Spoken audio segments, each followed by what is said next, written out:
Greetings, fellow action figure connoisseurs, and welcome to the live stream celebrating the 800th episode of Digital Caveman Presents. I, as always, am your host, the Digital Caveman, and with me tonight we have Prophet Director, Sergeant Curtis Schultz, Raziel Kane, and Ed from Geek Home World. Who starts? Hello. Anybody can Hello. start. 800. We're the 800, or you are the 800. Congratulations, Digital Caveman. Thank you.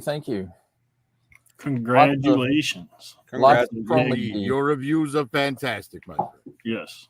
They are, and the music. I liked your intro, dude, with the Terminator. I call them the Terminator metal doors closing kind of thing. Oh, okay. Was your beard always in the logo? I just noticed it. In that logo, the current one I'm using. The last logo I used, it just had Digital Caveman Presents. Yeah. But yes, in this one, it has been in there. But it's a nice improvement. Good job. Yes. I like it. I thought so. Thank you. Yes, very great. So, unfortunately, the 800th episode ended up being Marvel Legends Count Nefaria. That's just how it fell. That wasn't anything planned. So it's not like Count Nefaria is anything, special, has a special meaning to me or anything like that. Just happened to be there. Yeah, that's just happened to be how it fell. That's the one I got edited in time to put up. So there you go. I would have liked to have planned it out a little better than that, but what's up, Sovereign Knight? 3 live stream banger. Larkin. We have Larkin in Larkin's lair. hello, What up, yes. brother from Hawaii? Everybody in the stream. Hey, Tree live stream. Mortal Viper. What up? Who else am I missing? Sovereign Knight. Mortal Viper. 3 live stream. Now just take a moment and go subscribe to my channel. I'm just kidding. What's your sub count right now? Everybody tell everybody where they can find you or Well, my YouTube channel is the Prophet Director's channel. That'll soon be switching to just the Prophet Director. And you can find me at PD Destro 1973 on Instagram. Yeah, mine. Of course, my name's Sergeant Curtis Schultz. You can find me at Sergeant Curtis Schultz on YouTube.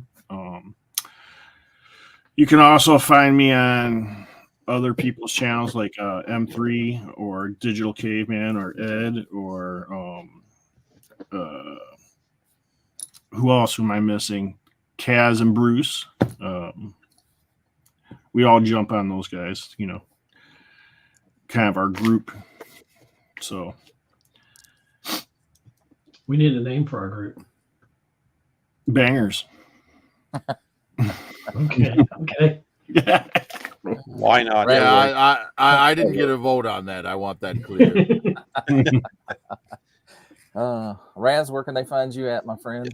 You can find me on YouTube as Raziel Kane Reviews. Also on Instagram under the same name, and on Facebook at both Raziel Kane and Raziel Kane Reviews. I'd prefer people follow my page rather than sending me friends requests, because then after that they want to sell me their skills as a digital creator, and that's not what I'm looking for.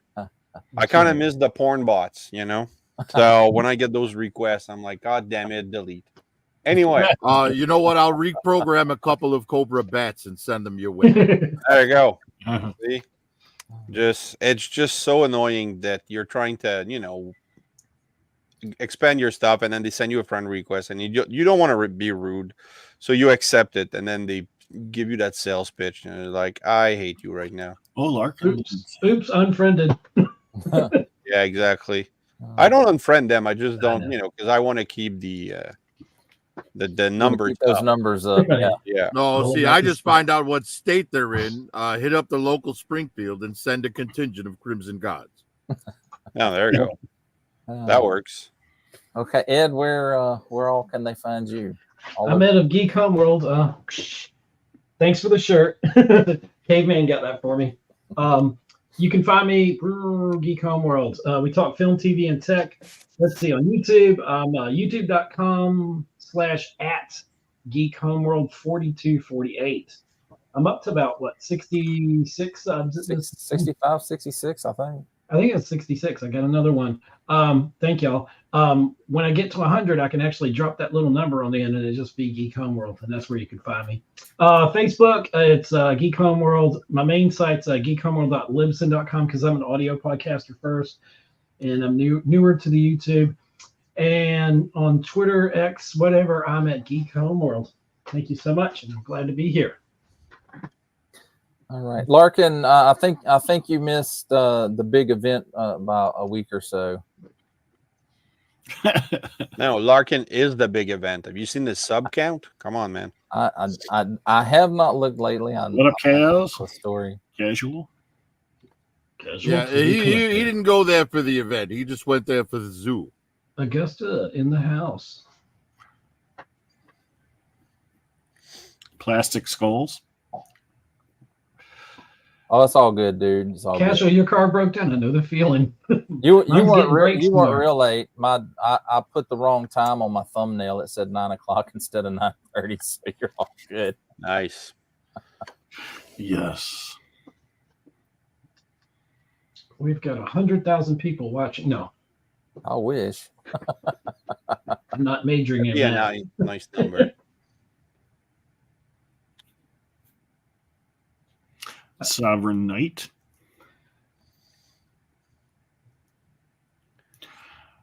So, Supreme Knight is the superior figure.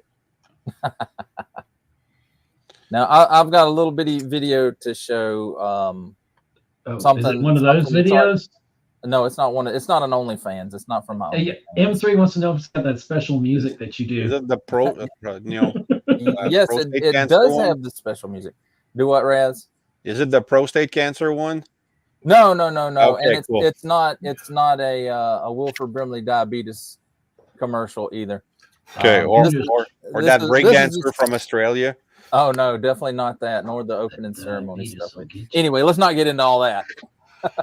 But this clip is from a video dropped earlier in the year, and I just thought it was probably one of the funniest little skit pieces I've put in here. Well, it's not really a skit, but anyway, here it goes. It's time for my favorite part of a review, comparisons. And here we have Star Wars, the Black Series, Battlefront 2, Darth Maul Old Master, with Star Wars, the Black Series, The Clone Wars, Darth Maul, and Star Wars, the Black Series original release. I want to say Wave 1, maybe Wave 2, Episode 1, Darth Maul. Hello there.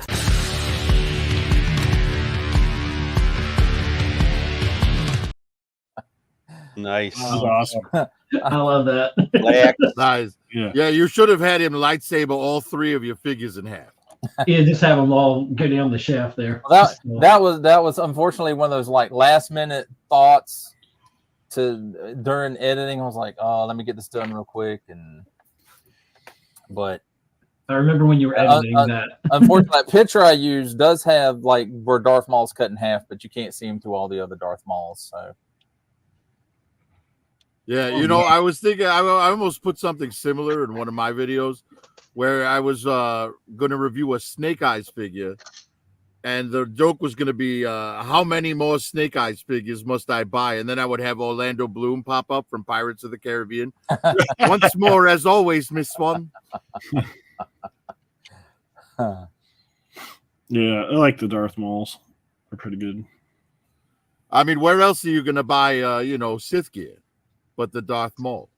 Exactly. So, and I'm gonna tell you, Kurt, the new soft goods on Darth Maul, at least on the Darth Maul and Sith Speeder, Yeah. are actually, it's decent.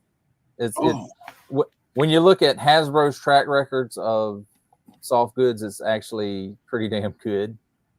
But the only thing is like where it gets in the package, some of the stuff gets folded up, so you got to work at it to Right. get the lay. I agree, with properly. the exception of hoods. Hoods never just rest naturally on Black Series figures. You always have to like either wet them down and shape them, or And that's the case with this one as well. I mean, it sits okay, it just doesn't drape very well. I haven't got that one yet. Now I'm gonna have to get it just because you said that. Thanks. yeah, honestly, so far for me, the best soft goods that I've had on any of my Black Series figures was the aside from Count Dooku, but that doesn't have a hood. But the that Amazon exclusive Palpatine with the throne. Yes. Yeah. Like that hood rests pretty well. It's not bad at all. See, I only have 2 Black Series or 2 Star Wars figures. My son has a couple, but I have the Padawan Ahsoka and one of Luke Skywalker, and that's when I realized that the Black Series wasn't for me. I did not enjoy trying to pose these figures and stuff like that. So maybe I'm too used to Transformers with big feet, but it just not for me. So, and now I have a new hashtag going around. I'm trying to get people to join in, which is hashtag no money to Disney. And yeah, it's just with everything that's been happening. And now, silver lining, Acolyte's been canceled. Yeah. So, there is hope. But at the same time, Deadpool 3 was amazing. Oh God, was it ever the best movie? Who here hasn't seen it? Caveman. Okay, we're gonna we pause can't this. spoil it. Ed has 4 hours on his camera, right? So we're gonna pause this. You're gonna go watch the movie. We're all gonna go watch it. And then we're gonna, go. Okay, it's I've only seen it 3 times. I saw it twice. One in French with my wife because I am such a gentleman, and one in English with my oldest because he offered to pay for it. And it was like on a work weekday at like 11 p.m. and I was so tired. But it was fun to see my son's reaction because I saw it before him, and he was nerdgasming at the same spot I did the first time. So I raised him well. Yeah. Yes. He's 21, so we had a good time. Man, it's amazing he made it to 21 if you raised him in a well. And they've confirmed Hugh Jackman's coming back for Secret Wars, Charlotte, Black Widow, a bunch of other people. Yeah. Well, I mean, everybody. That was the last Disney project that I will see legally or spend money on. I have to make it legal. But the announcement of Robert Downey Jr. coming back as whatever version, I thought at first, I'm like, okay, if he's just Doctor Doom and that's it, and that he wears the mask and you never see his face, no problem. I can deal a bit with that. But then I saw the trailer and it's all a bunch of Iron Man shots. And there's no official trailer. Well, I mean, no, they did not a trailer, but a teaser. And the teaser was just shots of Robert Downey Jr. as Tony Stark. And then after that, like it was back and forth between him and the suit and Doomsday and Iron Man. And I'm like, all right, I'm not watching that crap. Well, the thing about it is, honestly, they haven't even filmed anything yet, so there's nothing. Yeah, that has to be like some fan creation. I hope or Disney put it together to make it give you an idea, kind of a first. Well, but on the other spectrum of that, I'm not gonna say who or anything because digital still hasn't seen it. But Deadpool 3 does set precedent for the same actor playing two different characters within Marvel universe. Yeah, they can do the anchor being thing, but the thing is, there's two or three different comics that they can sort of loosely base it upon, like the one where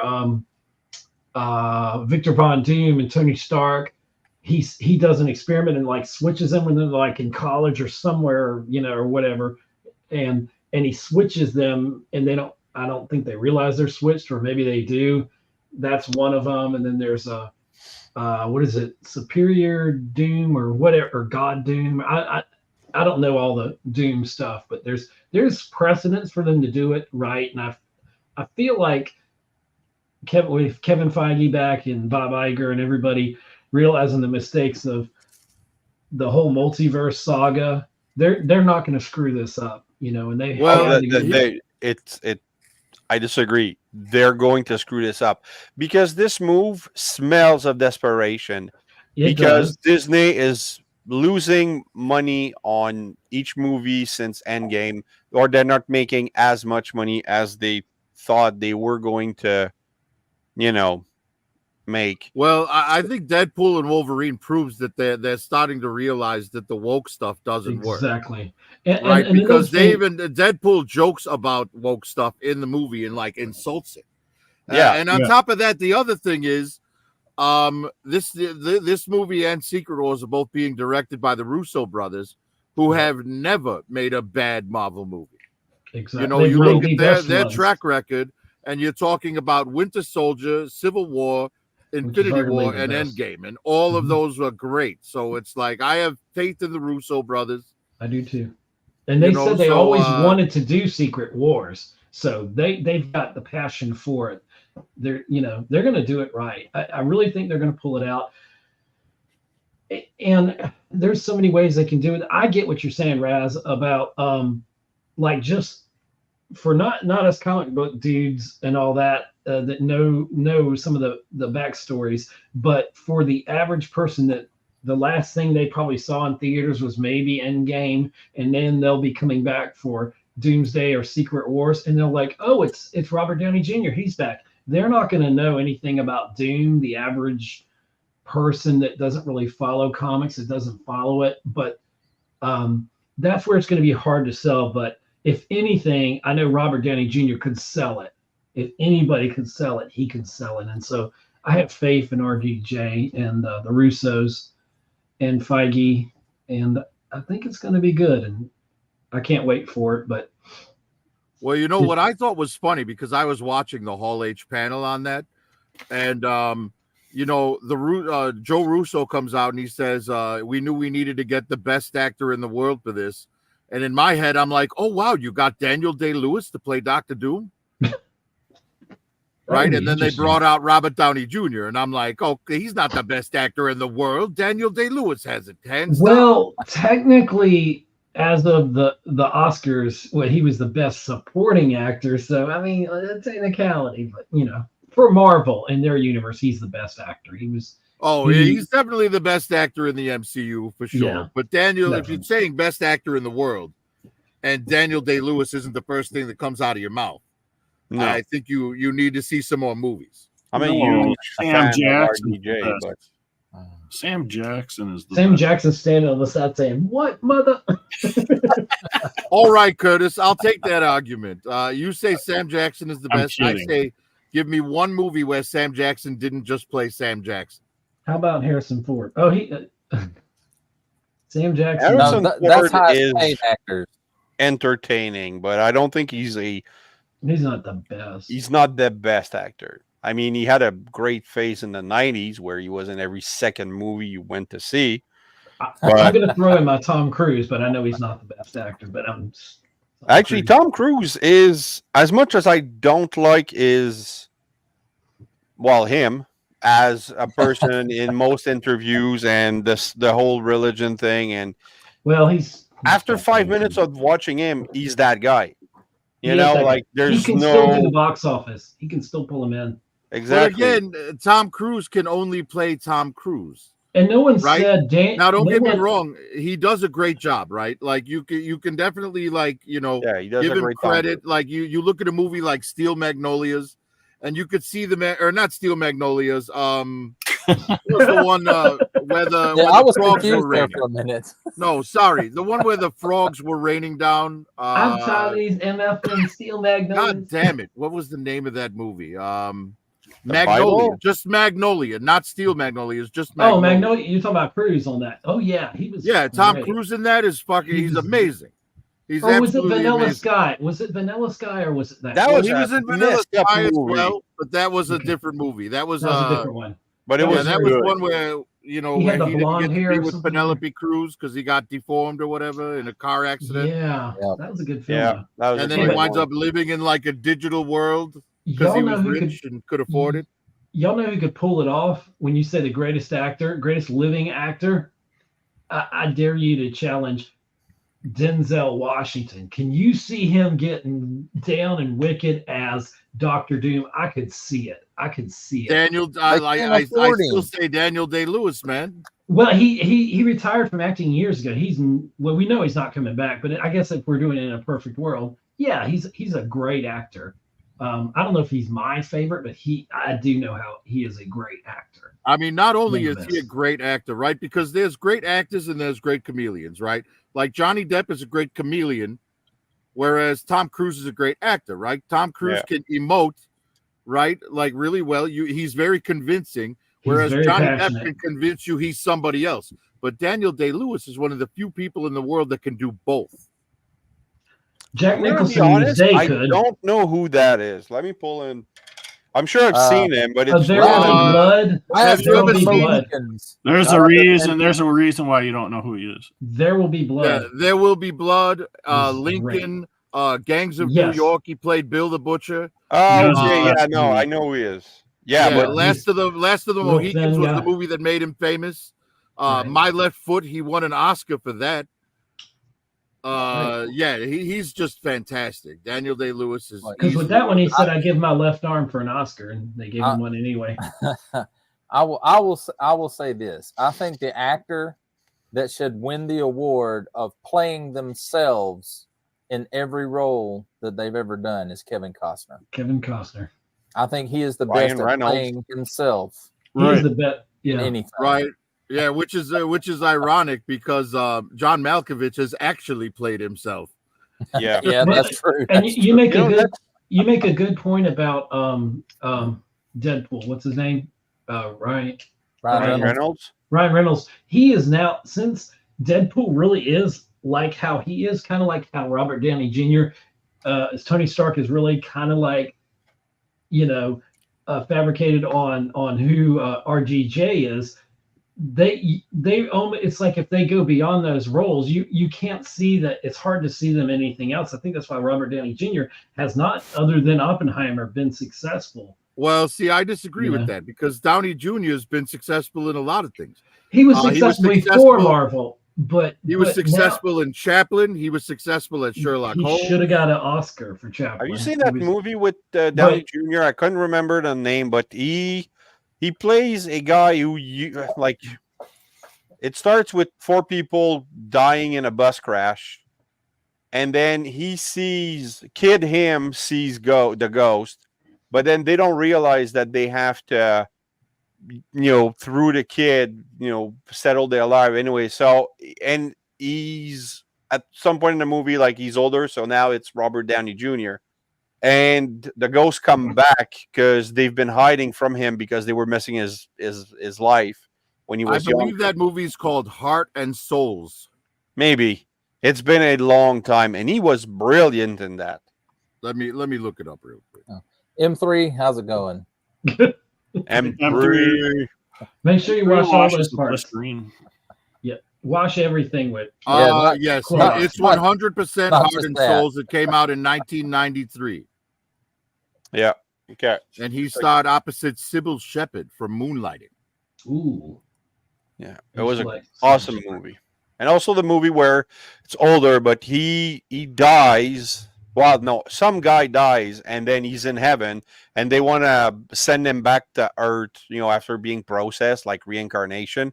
But he skips the formula where you forget your previous life, because he wants to go back to warn his wife that somebody killed him, and so now he comes back, and the new version of that guy is Robert Downey Jr., who's trying to be a journalist, and he ends up meeting his daughter, and then he starts having flashback of his previous life, and it's kind of messed up, but it was fun. He was a good actor. Well, let's not forget that he gave James Spader a BJ in Less Than Zero as well. I do not recall that. I do not recall that, and I don't want to remember that. How's it going, Bruce? He was pretty good in Class Act. Yeah, Downey to me, Downey is like a strong second behind Daniel Day-Lewis. Greetings, DFF. But the thing is, though, my point was that after seeing him in being Tony Stark, it's harder now for him to differentiate himself. He did with Oppenheimer. I know he can do it, but it's maybe it's harder for the general audience to differentiate him. And it'll be even harder for you, maybe. No, it's not harder for me because I think he's great. I love RDJ. I'm glad because he disappeared into Sherlock Holmes after Iron Man. He did. I would challenge you that Benedict Cumberbatch might be. It is a he can do Shakespeare, like really do Shakespeare. I've seen him do some Shakespeare, and I would challenge you that. He doesn't get challenged in the acting role of Doctor Strange as much, but him and Martin Freeman, when they did those seasons of Sherlock Holmes, was some of the best television I've ever seen, and very good acting. He doesn't get a lot of credit for as versatile actor that he really is. He's done a lot of stuff. I could agree with that. Yeah, I don't have anything against Cumberbatch, but I know. If you sit me down and say, all right, you can only watch one set of Sherlock Holmes going forward, and I'm going to choose Guy Ritchie's RDJ Sherlock over the Cumberbatch TV series 100% of the time. If you're more psychological, I would go. I would honestly go with Cumberbatch on that. Well, for me, the whole thing about trying to watch British TV is I can maybe watch about 3 episodes in a row, and that's it. Well, even with Doctor Who. With Doctor Who, depending on which doctor it is, I might can push it to 4 episodes. But I don't know. I'm with you, Caveman, on that. Like if you think of the TV series Ghosts, I can't watch the British version. I really don't enjoy it, but the American version, I love it. So being human, I couldn't watch the English version, but I adored the American version. That was I like that. I love that. Sam Witwer was so good in that. Yeah. What's the lady I will say the this: robot in there that? is there was one British show that I had to just marathon watch because it was so damn good, and it was a show called Misfits, where these guys, basically these young people who were all on like a work release program all got caught in a lightning storm and got superpowers. But they were like crazy superpowers. And it was really amazing. Misfits, if you get the chance, check it out. It's just fantastic. I got a question for the panel and the chat. It's a fun question. Oh no. I prefer those. Who do you think Charlie Sheen could play in the Marvel universe? Who do you think he would fit in good as? He would have been a great Bobby Drake. I think if we go back to like when he was on 2.5 Men, Wonder Man. He was part of the West Coast Avengers. Yeah, that would have been good too. He was part of the West Coast Avengers. He's an egomaniac. They actually had Nathan Fillion playing him in one of the films, but he was only on a movie poster. I hate to change it, but I said Booster Gold, but you know what? Booster Gold is DC universe. Well, I know, but I'm just thinking of him. Glenn Powell. Why did you say it? because it's in my brain, and that's where it is, and now it's out. There's no filter. There isn't. But Need to think about install some. Glenn DFS. Powell. Glenn Powell could play Booster Gold in DC. I don't know. Or you need some. Who could Sheen be? Because I think of when I think of Charlie Sheen, I don't think of 2.5 Men. I think of some of the earlier stuff he did, but he's a lot, more grown up since in a lot of years and a lot of drugs and mental illness has passed. Oh, you could play Tigra because of the tiger blood. Tiger blood. Yeah, Uh, that could be one. Right, and that would fit into the alphabet community's agenda. Exactly. Winning. no, I'm sorry. I don't want to see him in a 2-piece. Booster Gold. Yeah, I honestly don't want to see Charlie Sheen in Marvel's universe at all. No, nobody does. Well, that's just why it was a fun question to ask and see He's- what people think. It is. But It is a fun you know, question. if he was, I agree with what Prophet said. I think he'd make a good Simon Williams. You know, not now, but about 10 years ago. Yeah, Right, I because he agree. has the ego for it. You know what I mean? Yeah. Like, Yeah. because Wonder Man, he's a superhero, but he's an actor. Yeah. And an actor with a real ego issue. So, Yes. it is what it is. That but- does fit. In a weird way, Tom Cruise could maybe, because he kind of is He's the actor. He's And only he 3 he apples can be high, over man. the top. He can be super crazy if he needs they'd to have be. to- Right. they'd Yeah, have you to just get- have to give him like 6-inch platform shoes so Yeah, that all so the it's other like, actresses don't tower Well, over. that's what they call the apple boxes that you stand on. They call them Tom Cruises in the film industry. Nice. Yeah, because he's only 5'4" or whatever he is. It's a I don't great know. legacy for Right. him. I remember Craig Ferguson used to keep a footstool behind his desk just in case Tom Cruise showed up. I tell you what, I miss Craig Ferguson. I wish his show was back on. I loved his show. It was so much Yeah, fun. he was definitely the best late night host for sure. He was. Oh, whoa, he whoa, was the whoa, real- whoa, whoa. Conan O'Brien. Then overrated. I'm not Nah, gonna. Conan O'Brien's a jerk, man. He treats his staff like garbage. Yeah, he's like a He goes third out guy. in public and forces people into his skits whether they want it or not. Yeah, I'm not a fan of Conan O'Brien. I'm a Me huge either. fan of I know Conan he's O'Brien. funny, but I don't like him. But Really? Guys, you surprise me. I don't know. I'm not as big of a fan as David Letterman when he. I used to be a Letterman fan. Actually, I went and rewatched all the interaction of Jane Leno with David Letterman before Leno got to host the Tonight Show. And it has to be the best piece of TV I had ever seen. It was so funny, and the relationship. I'm guessing these guys still are upset that this happened because it kind of broke their friendship.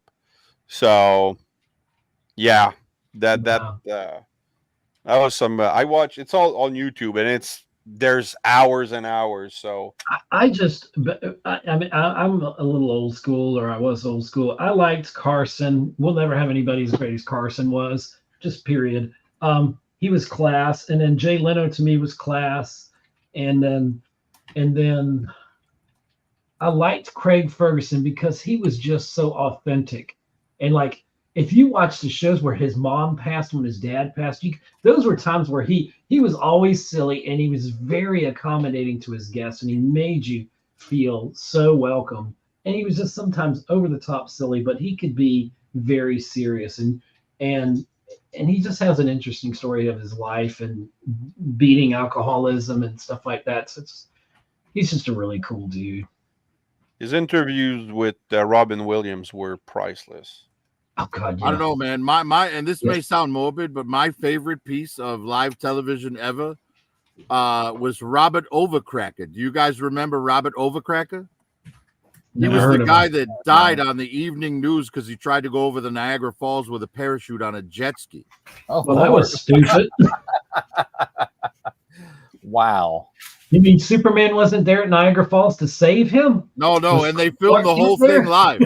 They filmed the whole thing live. Apparently, there was too much water for his chute to open, and he died.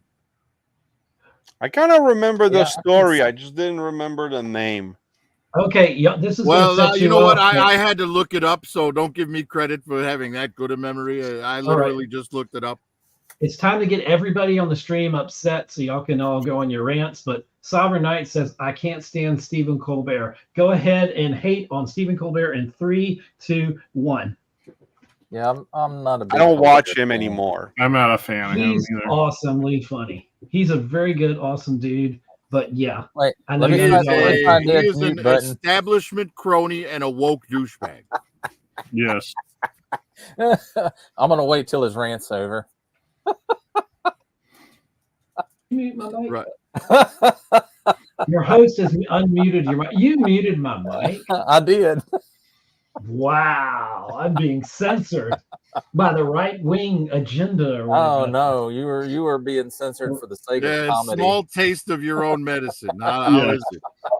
I Oh, don't know what I'm well, here, gonna guys,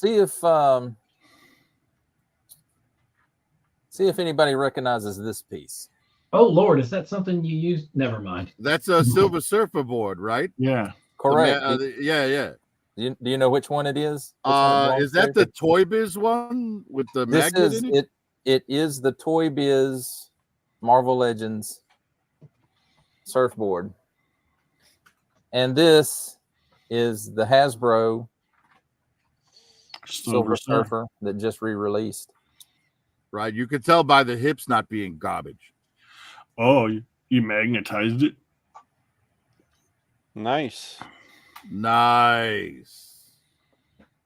And you can barely Did it even come see 'em standard with hollow inside. feet, or you have to peel off something? No. It has it has a little indent Okay. in the bottom of the foot, and the magnets that I had were almost as thin as that. They stick out just a little bit, but you Okay. can barely see them. So I'm like, man, they're trying to save money with hollow feet now. Come on. What do y'all think about the Cavalrine? Well, no, boy, Hey, Digital you're didn't see talking it. Deadpool Wolverine spoilers. Digital hasn't Oh, seen it. Camion already knows he's been on my stream. I spoiled the hell out of it. and then that's the Toy Biz one versus the Hasbro surfboard. I prefer longer ones, but Yeah, the only one I this have one- is the Obsidian Silver Surfer, the one that came, the Worthy Surfer. Yeah, that one's pretty great. Let's see. There So you what are- go. what There's are the our choices? Obsidian board. Yeah, I like the bottom one. I like the bottom but one. I like the length of this one, but I like the width He said. of this one. So it's easier Plus- to balance. plus this one is it's got a metal piece in it for the magnets, but this one has a little lip on the underside of it. You should take so those two and then have I'm thinking I might try to find a little thin piece of metal have Kaz I print can you out stick in there. the perfect one between those two that you like. Well, if I can find an STL file, I do have a printer that I hadn't messed with much. I'd pull. Yeah, it was- you can always just take some tin snips and cut out a little piece of galvanized sheet metal. Mhm. And like hot glue it to the bottom of that. I mean, obviously, once you snip it, you're gonna have to take a hammer and smooth out the edges so you Yeah. don't like cut Yeah. yourself, because sheet metal after being cut with snips is gonna be very sharp and very dangerous. Snips? Are you talking about Ahsoka? I said That tin was a good snips one. initially, I liked it. was but a good one, good man. on you, man. Good on you. Thank you. They're gonna come and give you your dad joke card any minute. I gotta give a need quick it. shout I out need to it. Merman. Merman. Merman with his butthole eyes. Look Yeah. hold that thing up again, dude. Look at this. Look at the Where eyes is it? on this thing. Where's the floating head? The floating head's not in the stream. I know. I like those eyes. Those are awesome. Yeah, that DFS that that review it looks is- like is two getting buttholes with edited soon. hemorrhoids. It goes Okay. great with your background. Yeah. So, what plans do you have going up, Caveman, to your 1,000th episode? Like I said, it'll be the early part of next year. Will be 1,000. I'll be at 940 something. I think I figured by the end of the year. I think I'm at 490 or something. Yeah, but you're over 100 subs ahead of me too. I did get, like, it's funny. I did not expect. That's why I hate YouTube sometimes. I did not expect to get any new followers out of Fortress Maximus because it's okay. All right. So in the past 2 days, I got 10 new subs. Not bad.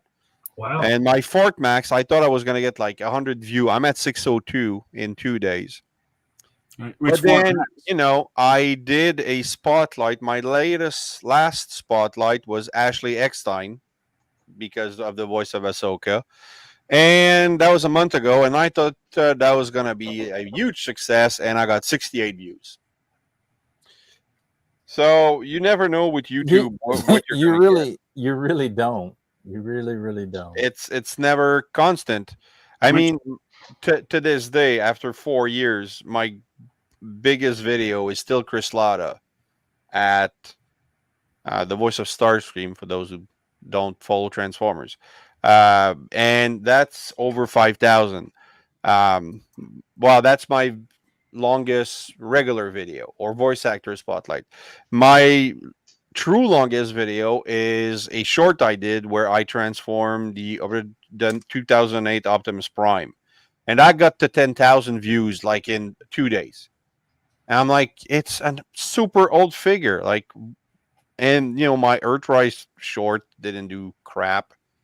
It's so random sometimes. It is. Hey, feel lucky, man. My most viewed video has barely over 2,000 views. Yeah. But that's the thing. I mean, it's just something. 2,000. If I could constantly get 2,000 or 1,000, I'd be happy.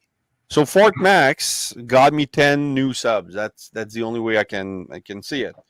But some of them, probably won't watch anything else, or you just have to be grateful for what you're able to get and move on. Well, look, I only do this so I can like hang out with like-minded people online. And Expecting to make massive money on YouTube is just crazy because, especially when you're in our community, you're basically asking people to pay you to play with your toys, right? It's like, come on, man. Yeah. If I get views, awesome. If I get subscribers, awesome. But I'm not doing it for that. I'm doing it to entertain like-minded people who I consider friends. I like the idea of supplementing my income with YouTube, but not living off YouTube, right? So that's what I'm trying to do. Like right now, I am monetized, and I have like 6 channel member, I think, maybe 5, and that's giving me $11.34 a month, which YouTube is going to pay me once I hit $100.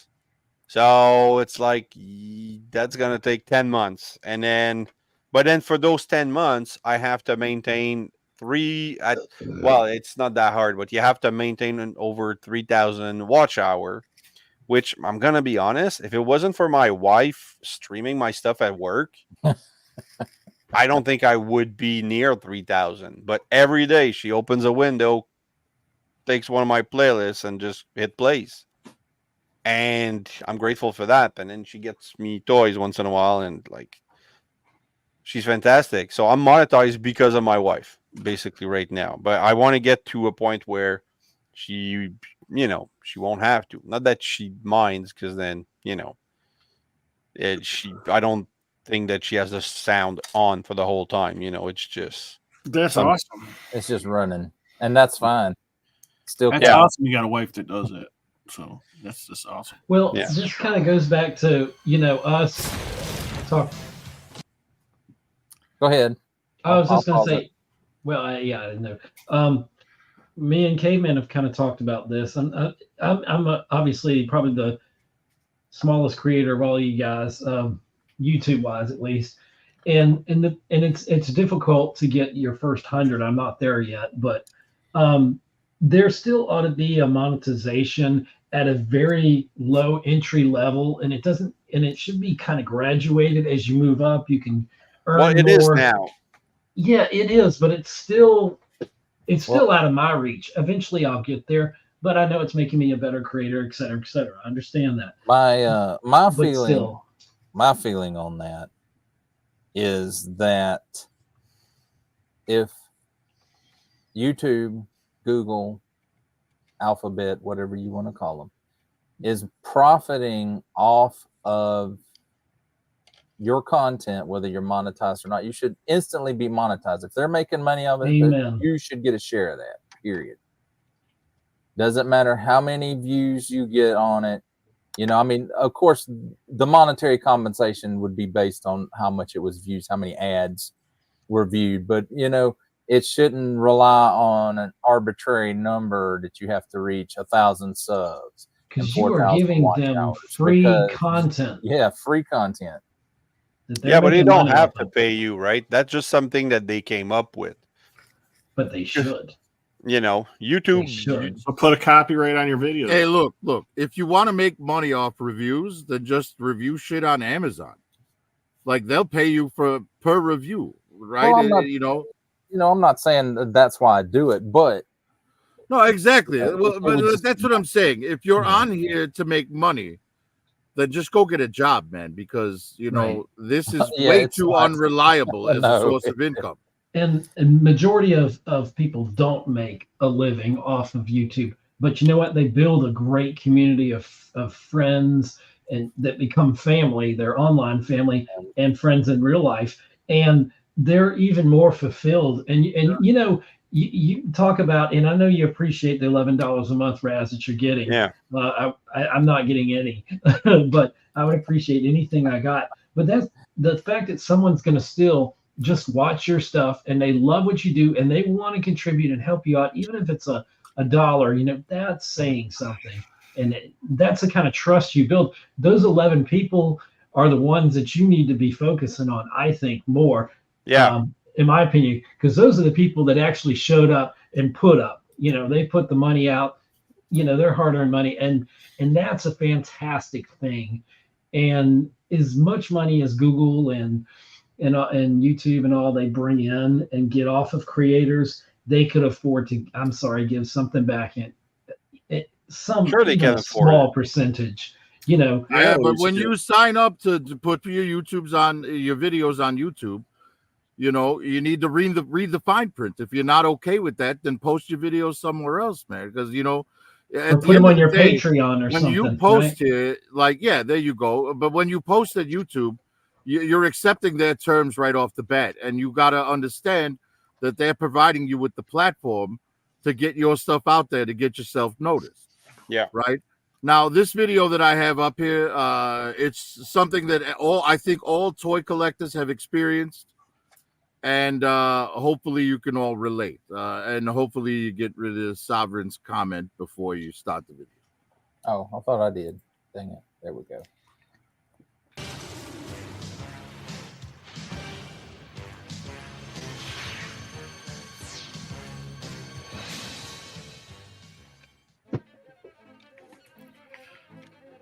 I like this one. I appreciate your patience on this matter, Baroness. I know how bored you get on these hunts. Once I have obtained the new Target exclusives, I will take you out for a nice dinner. Damn scalpers. Nice. This is good editing. I liked a little bit of music in the background. Yeah. Yeah, Flight of the Bumblebee. Our first stop was disappointing, but there is another Target right over there, and the Pop Finder app says that they have it in stock. Perhaps that truck will be a good omen. Yeah, I literally just had this thing on my dashboard with a GoPro scalpers. Damn greedy scalpers. Honestly, where do they find the time to go from store to store every damn day? Don't they have jobs? Hopefully we will have better luck at this one. I really hate these damn scalpers. I I saw some honestly battle don't know cats why on the I shelf. expected to find anything. You should Typical have them driving Target. all over I the do not want country. to go home empty-handed, so let us try this Walmart over here. Oh, Nothing here either. Goddamn God. scalpers. That's a fun day. I cannot Yes. believe we had to come to this back alley area looking for damn scalpers to get my exclusives. I feel like the dorky kid in class getting his book snatched by a bully, then having to give him my lunch money to get it back. Yes, that is what you are, scalpers. Schoolyard bullies. I hope you are proud of yourselves. If anyone I knew was a scalper, I do not know what I would do.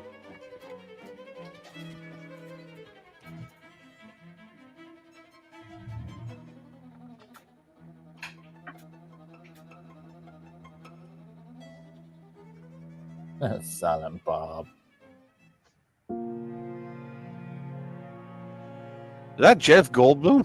It looks like it. I love it. That's not so good. So, like, do you want this money or what? Your friend Goldblum can go fuck himself. Nice. That was hilarious. That was good. Yeah, so Nice. that's basically the sense of humor of my channel. we lost And we've Curtis. lost Curtis. Curtis, Oh, come how did I- back. There it There. is. I don't know, He somehow faded got into off the stage. oblivion. He's lost in the green screen. Yeah, but that's the sense of humor that you'll find on the Prophet Director's channel, if any of you are interested. Fantastic. See, I'm Yeah, I funny in my actually did head. a review of that Obsidian Silver Surfer. That was pretty funny, I thought, man. You know, You know, that's the thing with humor. It's always hit or miss, right? You try to do jokes, and some people will catch it, some people won't. So it's a hard business. I've been listening to a lot of podcasts by comedians these days. I like the way that these people think. You know, it's quite entertaining. well, you know, the way I approach my reviews, I try to do it like a sitcom, right, with a Okay, review baked interesting. into it, and it's usually all in stop motion.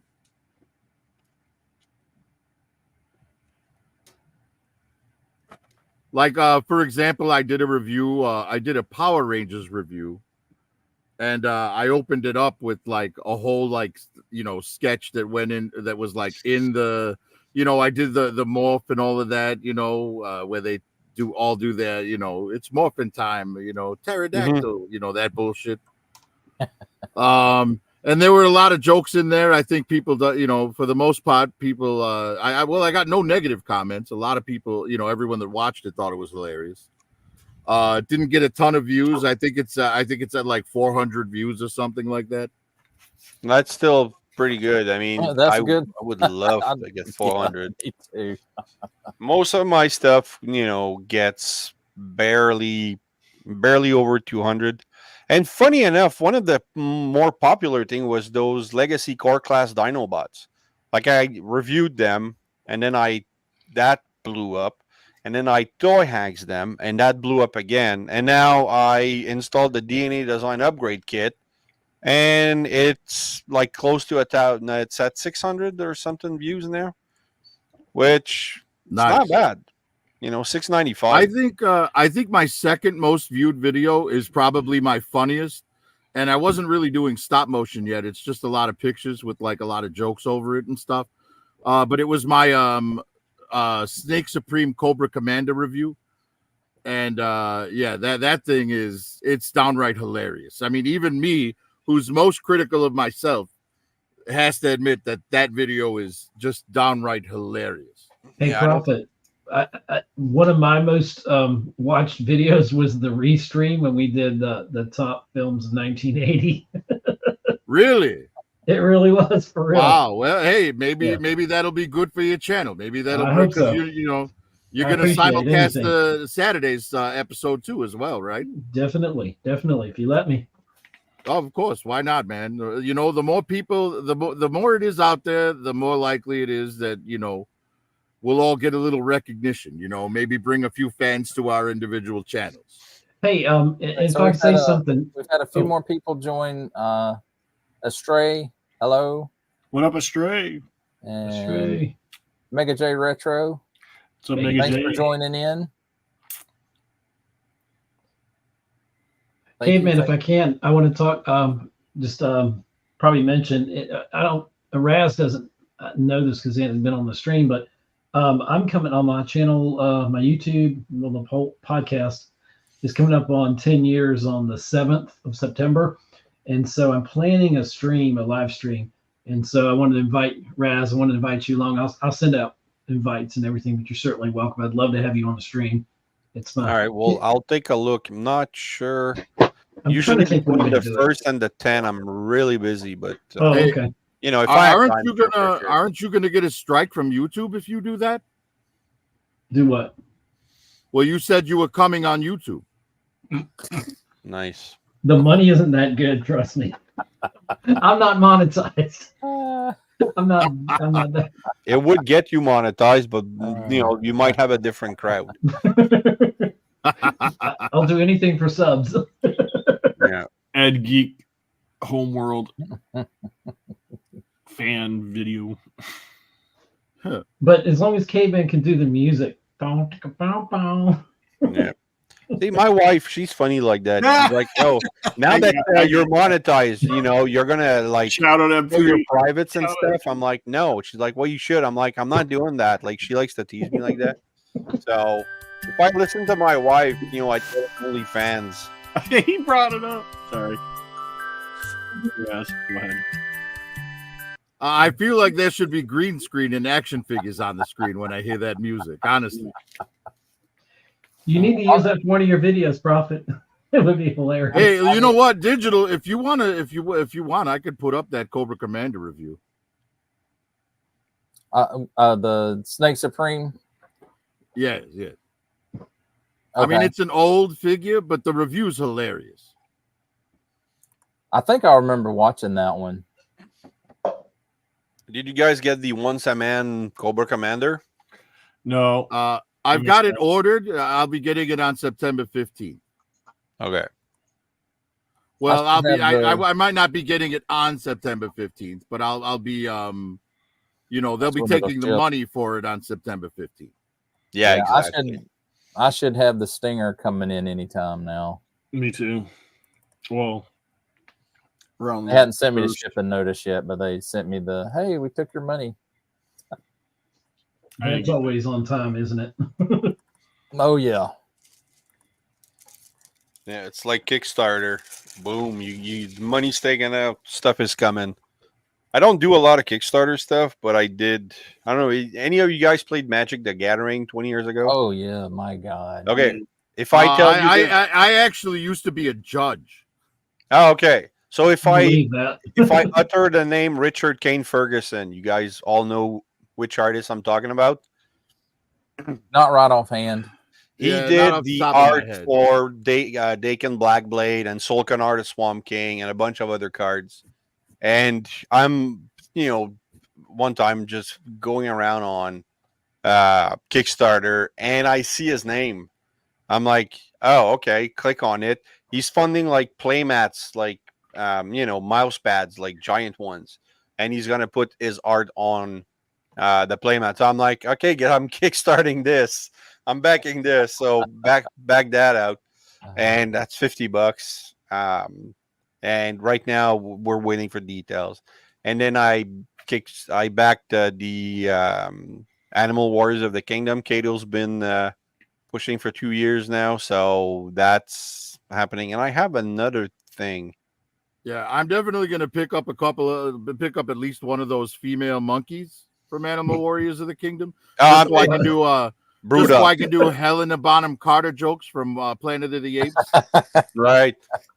Now, I wasn't going to collect AWOC, but I did tell Cato that if ever they did a Minotaur, I was going to get it. And now they did with Chief Brutox. I'm like, okay, guess I'm backing this. So for a while The it only was Minotaur in my collection is the one from Marvel Legends, the Build-A-Figure from Doctor Strange. And I've actually got him on the Mr. Fix-It Hulk body. He's like my Cobra lawyer because he likes to call bullshit. Okay. Nice. Now I don't have. I'm a huge Minotaur fan when I play D&D, but I don't have any good. And you can get some decent ones, but they're very expensive. So AWOC was a good compromise. Yeah, because there's some on I forget what brand they are. Something Gladiator something. Wasn't it like Mythic Legion or something that they? Now Mythic Legions has some too. Yeah. That one's probably about. I want to say that one was like $75 because it's on the not the largest scale body that they have, but the next. No, Minotaur should be the largest. Huge figures. That's what I like. But no, this time of year is really hard for me. It was on Amazon, and it was something other Gladiators.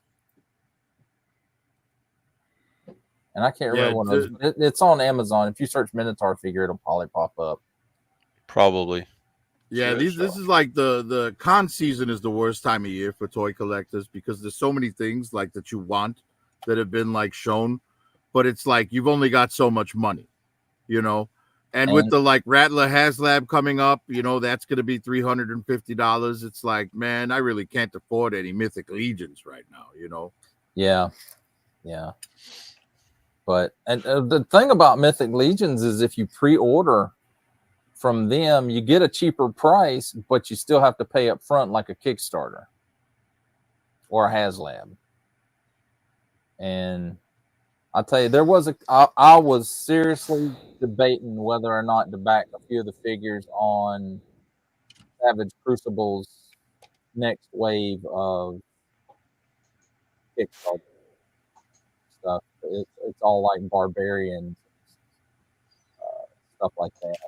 And one of them is a Frazetta figure.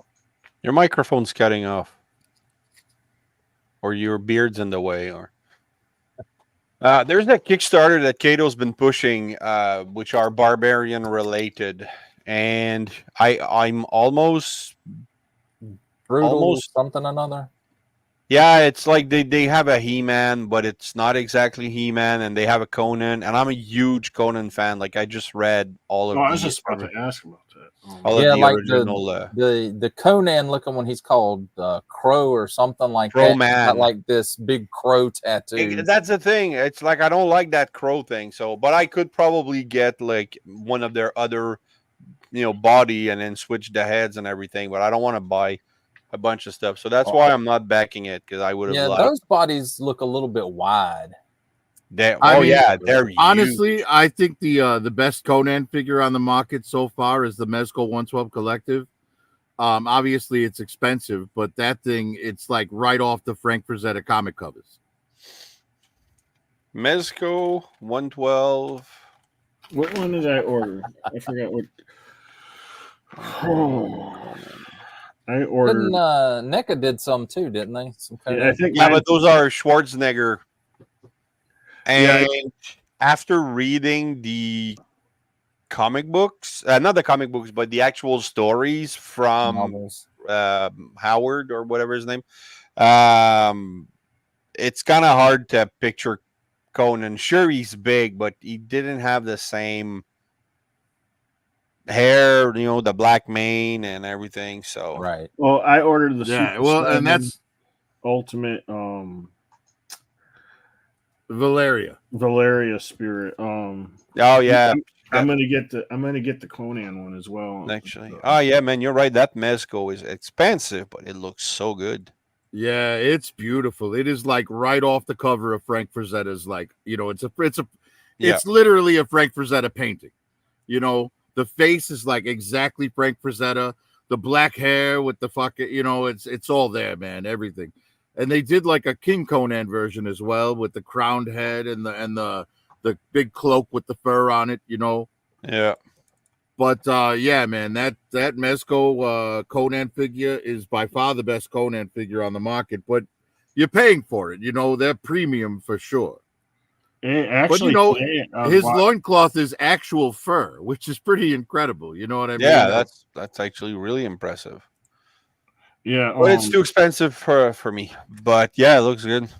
they're Yeah. actually talking about again right now. They're getting stuff together to pitch the third Conan movie, King Conan, yeah. Yeah, which is I mean, Arnold is too well. I mean, he'd have to get swollen more than what he probably can do right now to be able to pull off a King Conan. He's kind of. I don't Well, feel see, like he's gonna. That's something that I think the movie industry is messing up right now. I mean, because look back to Conan the Barbarian, right? Arnold was not a big name. No. Look back to the original Star Wars. The only big names was side characters. Like all the main cast were young, fresh faces. You know what I mean? The first X-Men movie, like Hugh Jackman was unheard of, and now he's a household name. So I think they need to stop focusing on trying to fill these major roles with big name actors, because that eats up a lot of your budget. You can make a better movie, with less ego involved if you just get some fresh new faces, well, that's what with talent. Yeah, but it's all about the formula now. That's the problem. Yeah, that is the problem. And that's why the 80s was like the greatest decade for film, because they didn't, there was a new formula being formed in the 80s. You know what I mean? It wasn't, basically the 80s are the reason that movies today suck, because everyone's trying to duplicate and failing miserably. Yeah, look at Star Wars. That's exactly what's happening. Trying to duplicate, and then, yeah. Anyway. Right, and the only time Star Wars has been good on Disney is when it gets away from the formula. Right? Rogue One, Cassian, the first season of Mando. Like, those are like the best things that Disney put out in terms of Star Wars. Yeah. And they veer so far from the Star Wars formula that, like, they could fit into any sci-fi category, right?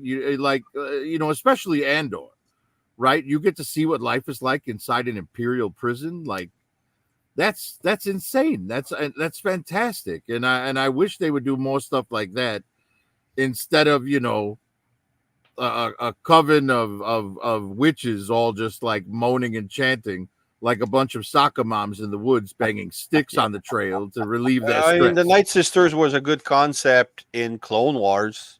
And if they had done the Night Sisters instead of what they actually did, which I they did probably in would have liked Ahsoka. it. They did it. They did the Night Sisters in Ahsoka. Yeah, but Ahsoka didn't feel like Ahsoka.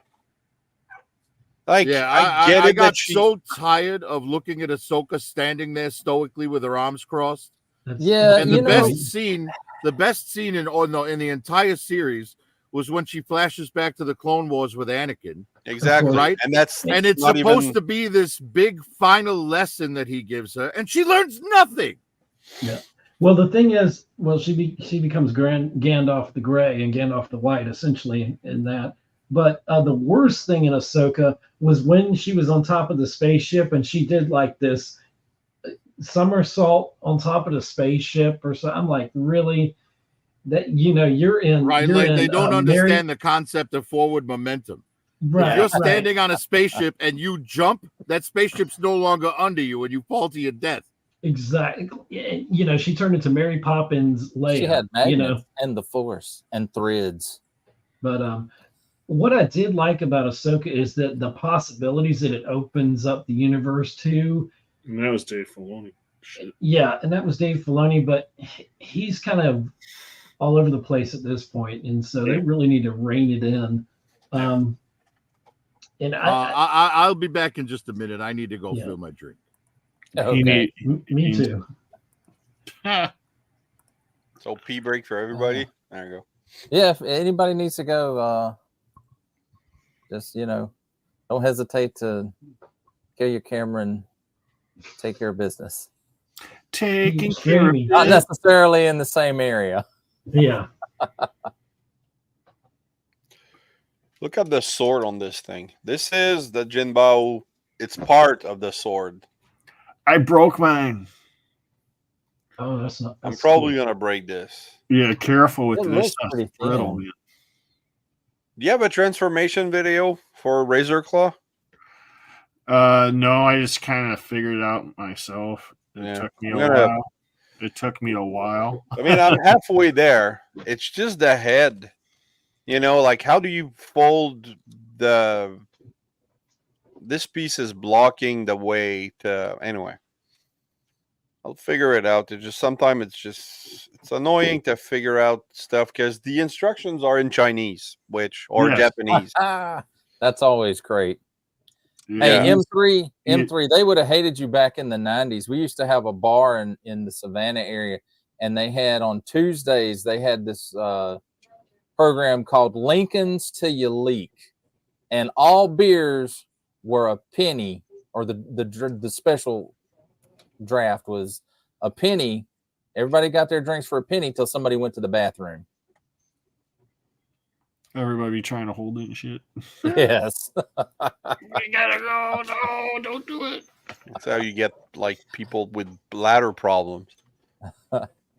So that's probably why they don't do stuff like that anymore. But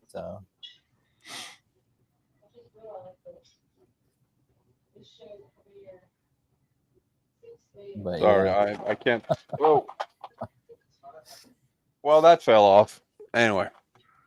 You were talking about Metroplex earlier. Which Metroplex did you get? Max. Well, I just got.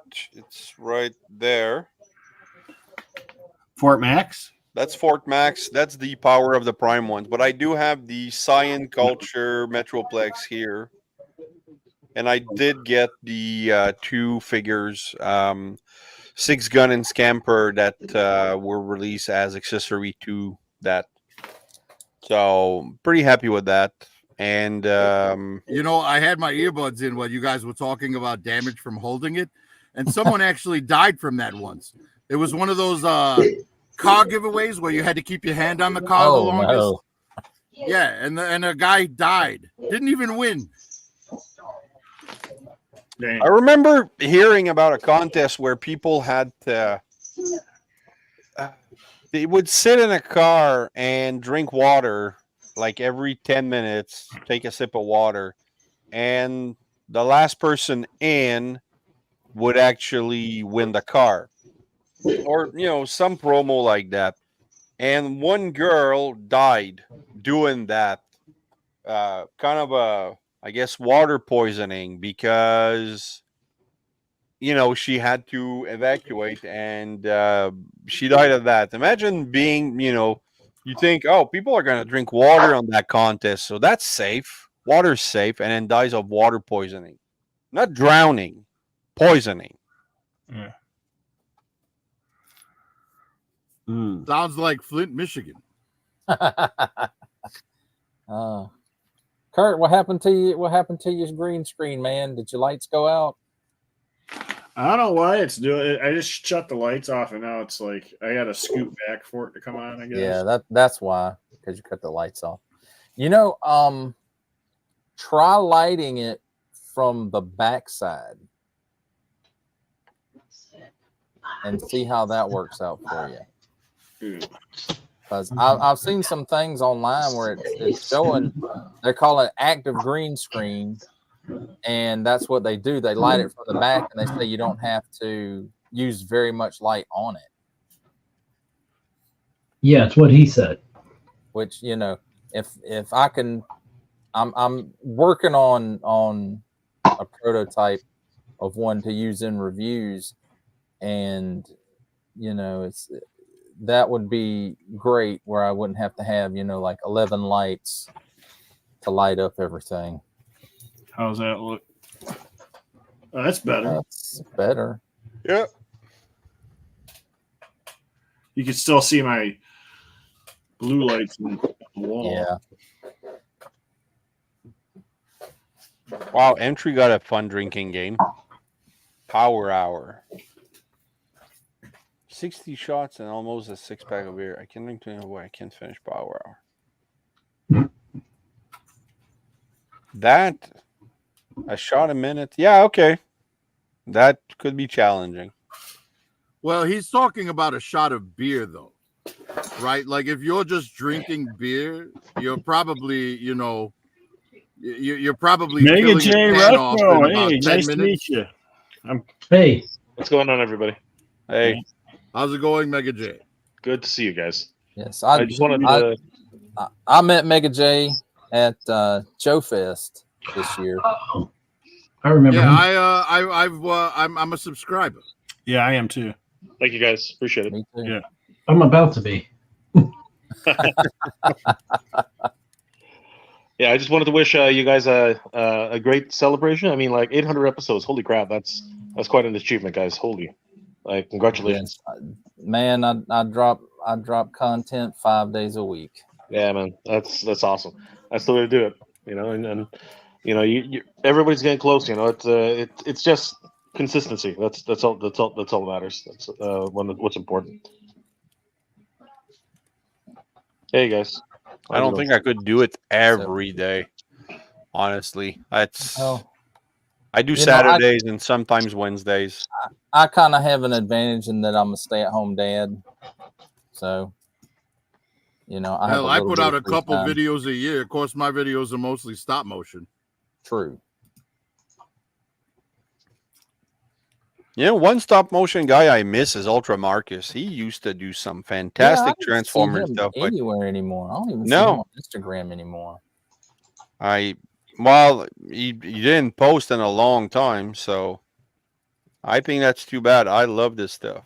Yeah, he was And- good. To be honest, Input hasn't put out anything in a while too. Used to love his stuff. His season 4 stuff and Yellow Jacket was Oops. a fun show. That was an accident. So, my Mega J, videos did are you? completely unique. There's nobody else doing what I do on mine. No, there's not. That is true. That is true. I don't Mega know J, if there's did you- people doing what I do, like Did you voice pick up- actors. Did you pick up the Skeletor and Havoc throne? Was that? Are you talking to me? Digital Caveman? Yeah, brother. Yeah, it's on the way. It's just it's coming from Entertainment Earth, so they're usually the last ones to pick up stuff and then send it out. It's always a bit of a slog, but looking forward to it. I mean, like everyone's talking about how great it is. My good friend Mr. Home Arcade just picked his up. So yeah, a lot of people are very excited about it. I'm very excited. It's got it's a really nice sound, piece. right? Yep. I just And Entertainment Earth, they may be slow, but they are very reliable. Yes. True, absolutely. But they have canceled stuff on me in the past, so that's the only thing that kind of bugs me. Oh, I've never had them cancel anything on me. Yeah, I missed out on. I had I think it was the Snake Tila, and the Infiltrator, Snake Man, the Trooper Snake Man, and I think it was the last one. But that wave, I completely missed out on it because I had it ordered with them and they canceled it. It was that's the only real hiccup I ever had with those guys. Yeah, I had recently had the X-Men 97 Marvel Legends Rogue ordered through them, and it just all of a sudden was off of my list. But that was partially on me because I waited so long to order it. Do you guys do any of the Motu classics? Oh, Mega J does. I love Motu Classics, but it's so expensive. And did my camera just disappear? Yeah, it's like it's froze. you do seem to be frozen. You're froze. Yeah, there you are. There it You're is. back. That was weird. No, I only asked because I have a Motu Classics piece for sale. It's the oh God, what is it called? The the vehicle, the black circular vehicle with the red blade that goes around it. It came with the Roton. Yeah, the Roton. Yeah, there you go. I have the Motu Classics Roton. I'm trying to get rid of. That's a great one. It's You said classics, and I'm thinking Origins. Yeah. No, the Origins one is fucking tiny, man. The Classics is massive, and it's got like the really nice stand for it, where you could put it on the stand, and it's like going at an angle, like You know, it's got the wheels on the bottom that as you roll it, the blade spins. And the figure that it came with is fantastic too, because it's like that like steer-headed Skeletor figure. I can't remember what its name is. I had the I love his original. brick armor. How much you? I'll ask you offline. No, go ahead. Yeah. I mean, I'm not trying to turn Digital Caveman's fucking 800th show into a sales page for my shit. You know, I just that is like the classics vehicles was so far ahead. Awesome. You know, the Motu classics were fantastic. You know, that new Eternia one looks cool too. Yeah. Well, that's I kind of view the new Eternia as like a mix between like Motu Classics and G.I. Joe Classified, right? Because they have more like a classified articulation scheme and like construction quality, but the scale of the Motu Classics, right? So I tended to supplement my Masterverse stuff with the Motu Classic stuff where I could, you know. Yeah, I'm really excited about how Masterverse is finishing off the movie line. At least I hope, because right now they've already announced, and it's already hitting people's collections. Beastman from Master Universe movie, and they've teased Man at Arms, because previously the only way you could get those figures was from classics, right? Super 7 finished them off, but then they couldn't finish off the rest of the line. They just announced Blade at San Diego Comic-Con too, so that was really fun. Yeah. Oh, that's right. You were at Comic-Con, weren't you? Yeah, I was fortunate to be there this year. I saw that at San Diego. Has it changed much? Yeah, I saw you. I saw your stream on that. I saw you on stream for that. So did I. Has it changed much, in your opinion? I mean, I don't know what's possible, but it seems a little less busy, but not by much. But I was there back in 2019. That was the last time I went, and it was absolutely bonkers then. I mean, it's still bonkers, but I wasn't there you know what though? I wasn't there Saturday, so maybe that's the big difference, because when Saturday is just stupid, right? Well, and I bet the cosplay community is less there, because people like Sailor Bubba don't have to go to the con anymore. Now they're in the schools reading stories to your children. Sorry, I don't know who that is. What Sailor Bubba was a big fat bearded guy who dressed as Sailor Moon at all the cons.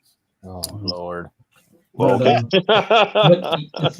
you think maybe with the decline of some of box office and misfires by Marvel and different studios, do you think that's affected the attendance at like Comic-Con and stuff like that? I mean, a lot of these superhero films and related properties have been failing the last couple of years because they've been mismanaging the properties.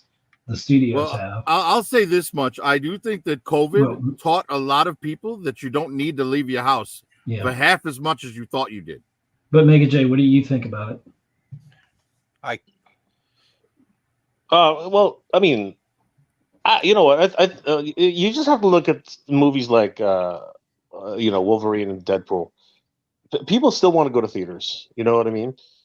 In terms of like what happened at Comic-Con, no, I don't think that affected it much at all. I mean, I was there, and people were still lining up for Hall H, and if you watch the streams, when Robert Downey Jr. came out to announce his return, like people went nuts. So no, I don't think it's actually affected anything on that level. I will say that in terms of like COVID and what happened there, that's 100% back to normal. Nobody was wearing a mask, and I think, wow, I'm not going to say nobody, but I'd say like 2, maybe 3%, maybe 5% of the people. Well, I'm not saying that people are still worried about COVID.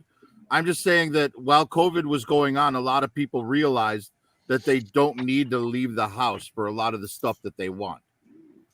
Yeah. I mean, But it's nothing's like being there, like going to Joe Fest. If they had streamed that online, it wouldn't have been the same as me going.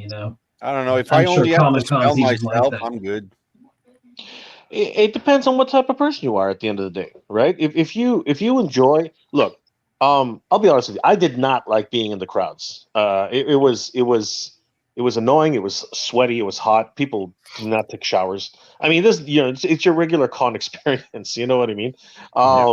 So, but I met so many great people there. And I met new friends. I met like people just kept shouting out to me, Well, which is always just freaks me out because I don't know. I can't believe people recognize me in public. That's just so weird. And it's one of those things where I really did enjoy, being there and experiencing it. There are certain things that you really would like to experience firsthand.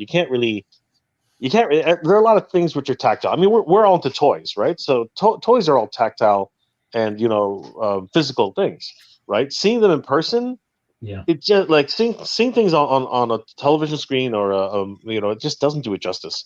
When you finally come up to it, if you're a cosplayer, you can't do that. There's no fun in doing that online. It's like you want to do that around other people. I don't know. Have you seen the cosplays on Instagram, man? There's a lot of people. But it's still not the same as being around a lot of other people. It's kind of like, well, it's not the same, but you also have to it's- take into consideration that this generation is a lot more introverted than ours was. They are Right but- now. When I was like, even if I go back to like my 30s, I was still going to concerts all the time. I enjoyed that environment. But now in my 50s, I hate that environment. It's just, I'd rather not if I can avoid it. You know what I mean?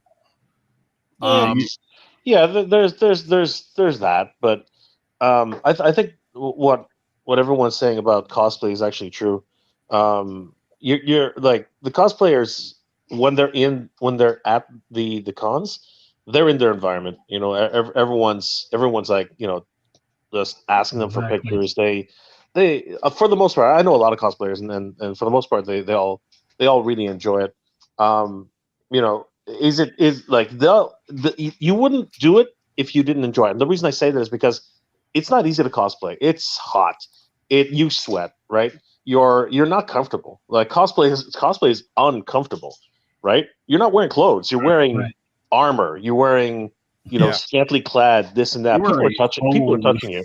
You know what I mean? So if you didn't love doing it and going into public, you wouldn't be doing it. Right? That's just how it goes. And there's that communal feeling. It's like when you go opening night to see a Star Wars film or something like that, or a Marvel film back in the day. You want to be around people that are as energetic and as hyped up about what you're doing.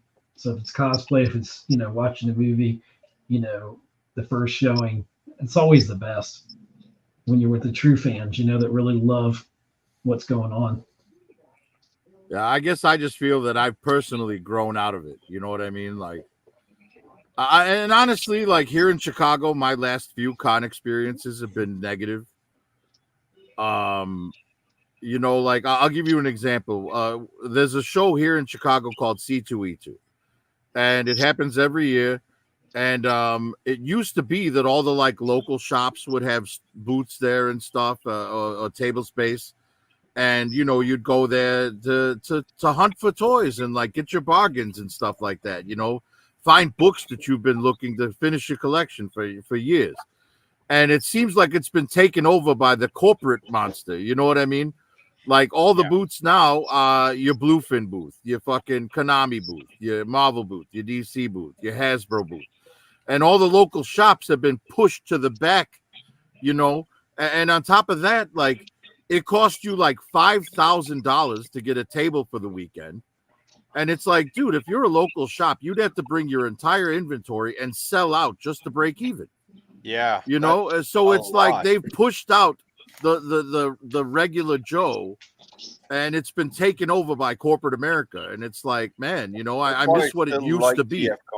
TFCon, it's all local vendors. You have like, the bigger the sponsor, that makes the con possible, like Entertainment Earth, H3 and Up and stuff like that.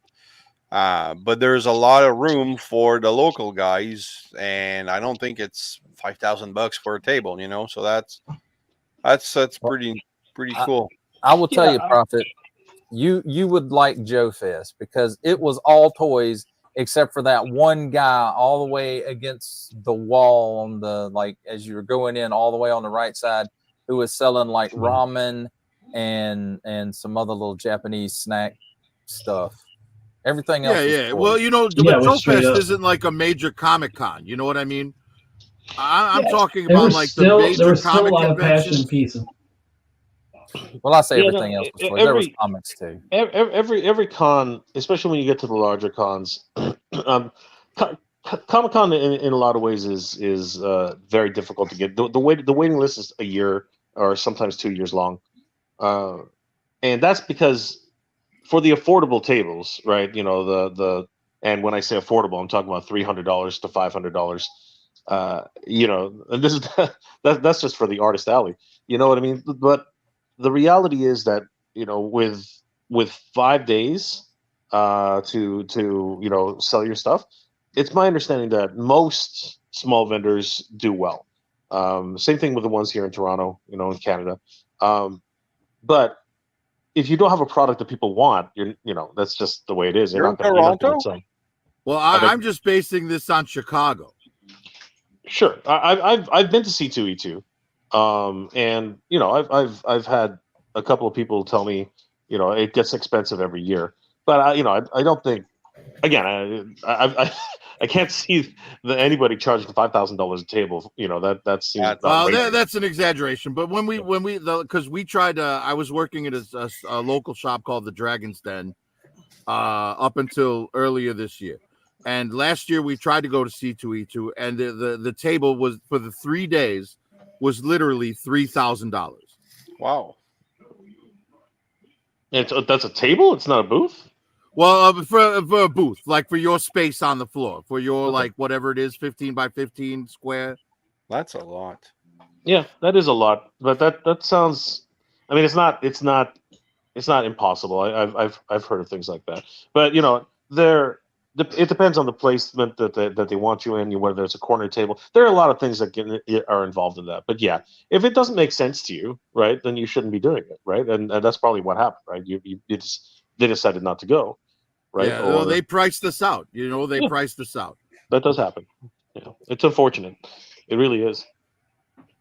But I mean, I go back to like the early 2000s, right? Like say 2005 C2E2, even like 2010, and it was a lot of like regular people like in the booths. But then when I went in like 2015, or 2017, I think was the last one I went to.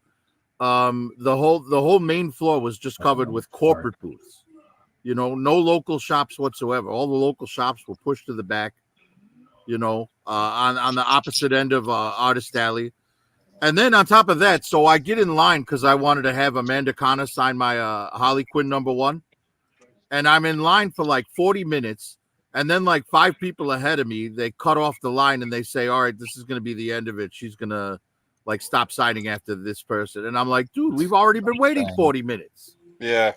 Yeah. Why couldn't you stop the line when you knew it was getting too long? Like you let us all stand here and waste our time.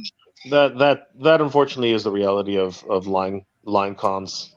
When people are just too popular, that things like that tend to happen. Like I lined up at several Comic-Cons. I lined up for a better part of 2.5 hours, and just to get within 2 people before the line was closed. And then what happened was they shouted out to the rest of the line. It's like, all right, we're sold out for the day. Come back tomorrow. And I was there for 2.5 hours, and I was like, all right, that's bullshit. And I tried that every single day just to get the He-Man exclusives, and yeah, it really does suck sometimes. And there was the same thing this year, right? Limit 1 per customer. If you didn't win the lottery, that's really crazy when you have to actually enter a lottery to actually win something. Yeah, I'm just saying they should put a cap on the line. They know how many they have for sale. And if there's more people than what they have for sale in line, then cap the line. Have somebody at the end saying, sorry, but there's nobody after this. Yeah. You know, but Again, to make somebody wait a couple of hours in line for nothing that just ruins the entire experience. Yeah. Look, I'll tell y'all and I'll put it in context of how I understand it. You know, when I worked at Walmart and was a cashier, no, you didn't get to cut your light off when you had customers in line. No. Well, It didn't matter if there was 50 and you were supposed to get off an hour ago. They'd have to get somebody to stand after the last person, and you'd have to check them all out. And then you get in Caveman. trouble later for getting overtime. But Yeah, I had a story and I've told you this, Caveman, but when I worked at Walmart and the red and blue, help me out. What was the game system back then? There was a red and a blue. It was a Pokemon something Nintendo. Was it the there was Game a red Boy and a blue. It Color? was a game. I think it was, and one was red and one was blue. And I even had employees that got their way into the line, got towards the front of the line, some that weren't working or whatever. And I had my people there, and I had two buggies, one with the red ones and one with the blue ones, and I knew how many I had, right? And so everybody, you remember the bullpens they used to have in Walmart, you know? Mm-hmm. And so everybody lined up, and they literally circled around the electronics bullpen, and it was going outside of it. And so there were people in the line. Well, I want 2 blue ones and 3 red ones. I said this before we started, and some people got upset with me, but then they got over it. And then people were thanking me for what I did. I said, listen, we don't have enough for everybody here, but what we have enough for is at least for everybody that's in line. So I said, everybody that's in line at this point, we have enough for all of you. So you can choose 1 red one or 1 blue one. And we're going to go through the line, and everybody's going to get one.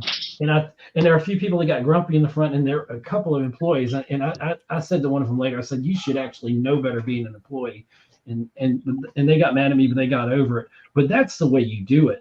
You know, I don't know with signing this, when you go there, you have all this extra stuff you want them to sign. And yeah, that takes time. And you can't really rush the talent when they're signing stuff. And you don't want to do that. But it seems like there should be a democratic way to do it where everybody gets a little something. Everybody that's in line. You cap the line, and then everybody gets something. The real problem though is that you have, and this is the real issue. you have 12,000, 13,000 people in an area which really is supposed to only accommodate 4,000, and everybody's pushing, shoving. Everybody wants their stuff, and yeah, it gets ugly. It gets ugly pretty fast. Razzle. Sorry. Hey, I have to guys. go. So, hey, fellas, I have a little breaking news. Hang on. Hang on just a second, Prophet. Go ahead, Raz. I just want to say bye. I have to go. It's a little late, and I'm an old man. So, you guys take care. You too, have Raz. fun. It has been a blast. Great to see you, Congratulations Raz. on 800 videos. Thank you for stopping by, Raz. It's my pleasure. So you guys have fun, and Hey. remember that nothing in life gives you a right to be an asshole. Raz, Take care. where can everybody reach you? Before you leave? Facebook, Instagram, and YouTube at Raziel Kane Reviews. Pretty much anywhere. Thank you, All right. Raz. Take care, guys. Take care. Take care. Right, I agree with you that no one has a right to be an asshole. I choose to be an asshole without that right. Okay. All right. See you guys. Have a good one. So a little bit of breaking news. Anyone who collects Valaverse, I just got the email. Series 5 is now up for pre-order. And it looks like there's some pretty cool shit in there. Colonel Siege looks really good. Yeah, I that guess- one's a new book, I think. Yeah, it looks like it's a brand new buck. His jacket looks really cool. It looks like they have an imitate as a guy called Senshi. Looks like G.I. Joe's Bushido. Mhm. These look pretty good. The Praetorian looks like something I might buy. The new I'm thinking weapons about packs that look one. really good. The Recon Core looks like a decent basic buck. The Recon Core looks like if you get the Recon Core and the Recon Gear Pack, it looks like it'll fit in perfectly with any of your G.I. Joe Night Force. That sounds exciting. So, yeah, take that with what you will.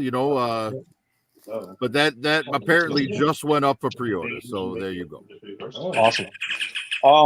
Hey guys, I do actually have to pop out, but I wanted to wish everybody here, Digital Caveman, congratulations, 800 episodes. What an achievement, guys. Thank you. But And I'm definitely wanted to so pop happy in. you stopped by. Yeah, I man. really appreciate Anytime. it. It's It's a pleasure to meet you in person. Yeah, absolutely. pleasure. It's a pleasure to meet you. I met you at Joe Con as well. Yeah, So yeah. I remember. I remember, guys. So always happy to pop in. Just send me an invite, and always happy to collab. And I love what you guys do and all the passion and everything. It's all about toys. And it's all about having fun, and that's the thing that a lot of us tend to forget, that this is about fun. So I love the fact that everybody here is just chilling and having fun, and that everybody I feel the camaraderie. I feel everything. So congratulations again on 800, and we'll see you at 1,000, brother. So take All it right, easy, okay? thank you. All right, guys. Take care. Have a great one, Jay. All right. You Bye-bye. too, guys. Take it easy. Yeah. he's a great guy. Oh yeah. Very cool. Yeah, very he's cool. very- Good channel. Very nice. Very, very cool channel. I thought I was sub to him, but I definitely sub to him now. And in case anybody's looking for him, There's his link. Nice. Cool. So what else is on the agenda, Caveman? I'm going to run this banner. It's new. Yeah, hey, like I said, man, if you want, I could put up that Cobra Commander video. Yeah, You you put it up a while ago, and that was about the time Jay came in. So Yeah. I pulled it off because I didn't know how much time we had, but I can throw it back up if you want. yeah, how long is it? Like 10 minutes? It's like 14 minutes. Okay. Yeah, throw it back up there, and I'll post it up here. There it is. Yeah, this is arguably my funniest video, in my opinion. Mark cosplay, Bullwinkle. Yeah, the banter between Destro and Cobra Commander in this is really, really good.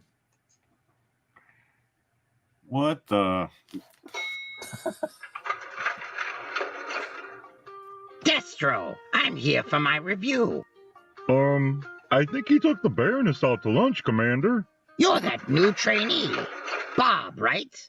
Aren't you supposed to be keeping track of Destro's schedule? Well, I told him, but... No excuses. If you're sitting at this desk and Destro misses an appointment, it's your fault. You're not off to a very good start here, are you, Bob? That's If the you only had Cobra done your Commander I job, have. he would be here to marvel at my greatness, and he would have no choice but to add me to his precious collection. There you are, Destro. Do you have any idea how long I've been waiting here? I am guessing about a minute and a half.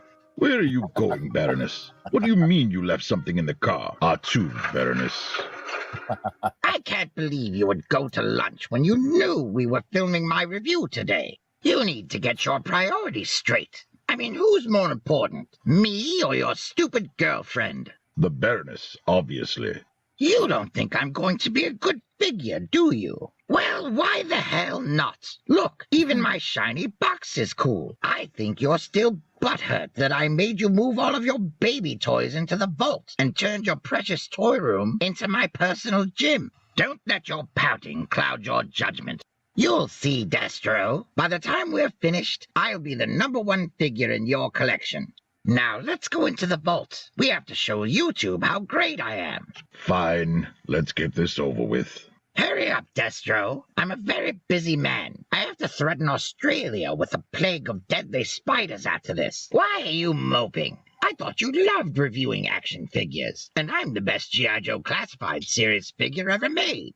I was available for pre-order on Hasbro Pulse for months, and I'm still going for around $65 on eBay. The Viper is going for over 100, and the Baroness is 200, so I don't know what you're bragging about. True, but they were Target exclusives, so only scalpers got them. It doesn't count. And my box is way cooler, so that makes me #1. Hurry up and put it on the spinny thing so all 10 of your viewers can see what I mean. Good God, man, do you ever stop talking? Give me that. Make sure that you don't spin it too fast for them to see it, and don't go so slow that they get bored either. Let us have a look at this jackass's box and check out the figure. It really was a nice box. It really, really was.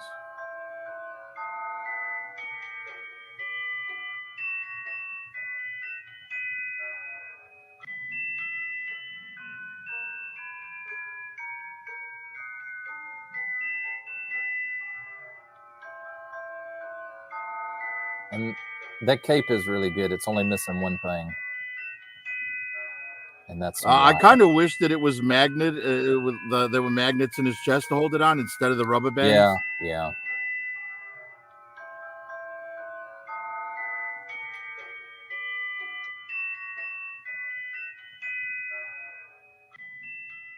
What is it with you and scepters? What are you compensating for? Don't be cheeky, Destro. Enlighten us then. What is it for? I can tell you one thing it's good for. Discipline. Honestly, man, what is wrong with you? That is a very nice cape. I know, right? Zartan skinned a giant python to get me the fabric. Of course he did. Is that a 1/12 scale replica of the laser pistol I designed for you back in 1982? Right, because it's always about you, isn't it? Yes, Destro, Hasbro copied your gun, but at least they gave me a holster so I don't have to wedge it into my back for storage. Works great, though. And now I have to patch a hole in the ceiling. No one cares about your ceiling. Here, check out my cool sword. We have already seen it twice. We know you love your snaky phallic symbols. What else have you got? Well, I've got this awesome golden globe. Clearly not for your performance in this video. Why don't we just move on to some posing?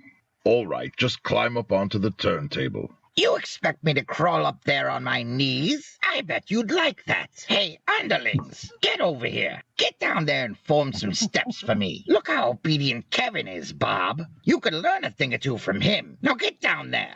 Stop abusing my ninjas. Oh, they're fine. And they're sturdy, too. Well, at least Kevin is. Now get out of here. What are you looking at, Bob? Oh my God, is that Wade? Damn it, Bob. Stop admiring the statue and leave. You two should go over there out of frame. I'm the one people came to see. Whatever. Just make sure you hit all the standard poses. Oh, I'll give you more than that.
At about 6.5 inches, he should scale pretty well with most 6-inch action figure lines. Let us test that theory with some comparisons. Here he is with the mainline G.I. Joe Classified Series Cobra Commander. Here he is with the custom Tomax and Zaymot that I made from 2 mainline G.I. Joe Classified Series Cobra Commanders with 2 Star Wars Black Series Death Star Trooper heads. Here he is with the G.I. Joe Classified Series Me and the Baroness. Here he is with a bunch of red ninjas. What's wrong with you, Bob? You can't even stand at attention right. Oh, your back hurts from when I stepped on it. Pathetic, Bob. You don't see Kevin complaining, do you? Here he is with the G.I. Joe Classified Series Cobra Trooper and Cobra Viper. Destro, why the hell are there like 1,000,000 ninjas and only one of each of my soldiers? Because scalpers have made it nearly impossible to find your soldiers. Damn scalpers. They suck. For once, Commander, I agree with you. If you are a scalper, go fuck yourself.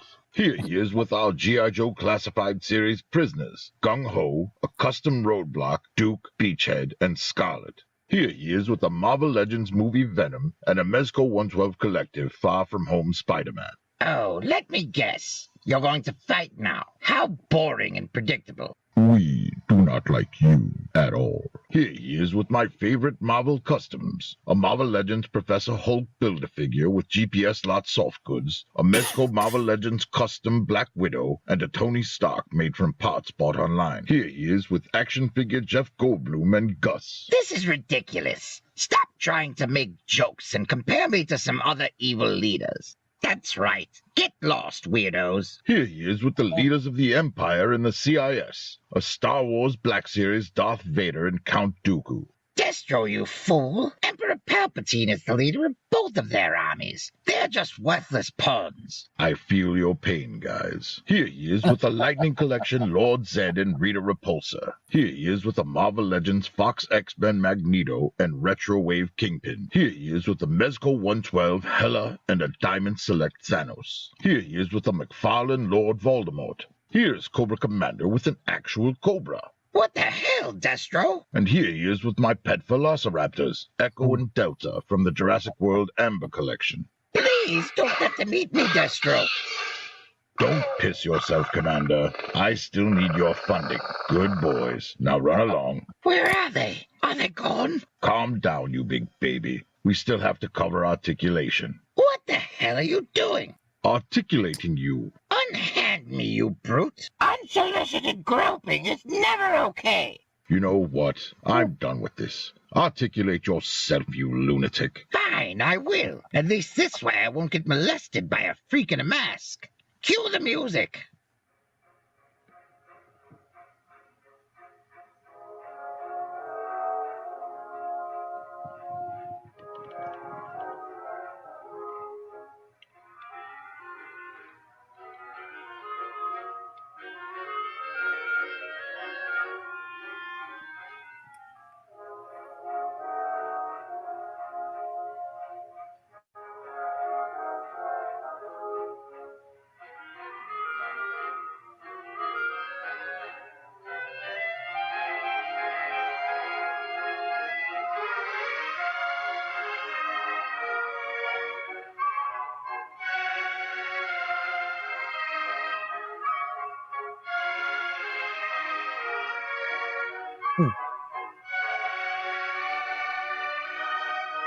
Looks like crap, though.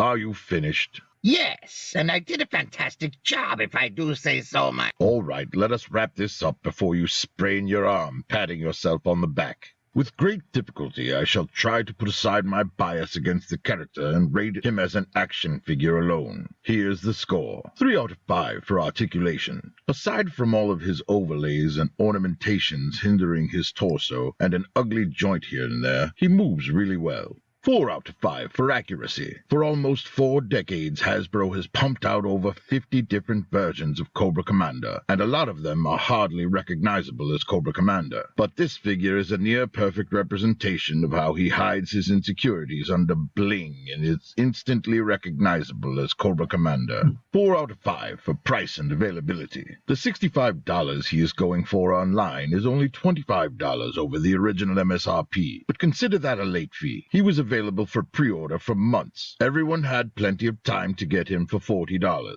which is a price that is justified by the cape and the paint detail.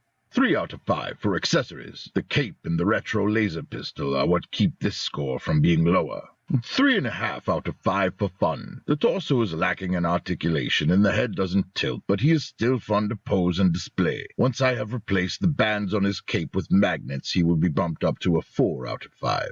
All that adds up to a total score of 17.5 out of a possible 25. Not too shabby. Well, I have to admit, the Serpent Supreme Cobra Commander is a pretty good figure, and it will receive a place of honor in my collection.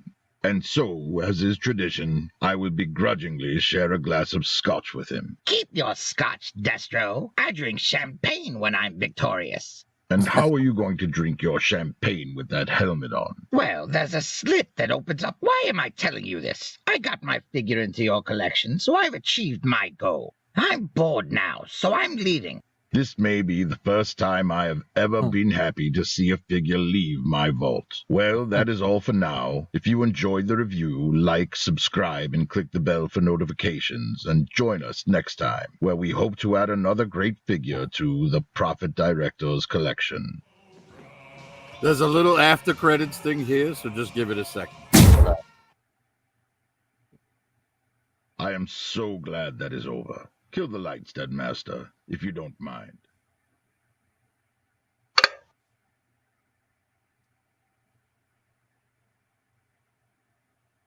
I can't believe you're here, Wade. Can you hear me in there? I sure hope so, 'cause so much stuff has happened since you left. You missed like 4 seasons of Friendship is Magic. You know what? I don't have anything to do for a few hours. I'll get you caught up. You were on, what, season 6, right? Okay, so episode 1, the crystalling. I've missed you, Wade. Where was I? Oh, right. Candace and Shining Armor have a baby, and Twilight gives Starlight a friendship lesson.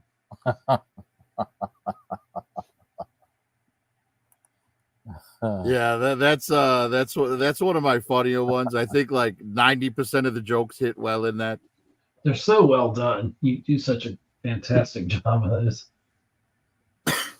Yeah, I like it when Destro goes to sit down and let Cobra Commander articulate himself, and he's giving them the finger, and then Cobra Commander turns back to look, and he looks away and puts his hand down. And that nice gesture he gave to the camera for the scalpers. Yeah. Oh yeah. Well, you know that's like one of my catchphrases, right? I have like 2 catchphrases that are in almost every video I do. One is, "If you are a scalper, go fuck yourself." And the other is, "And I have money to burn." You know, he'll hold up like burning cash. Yeah.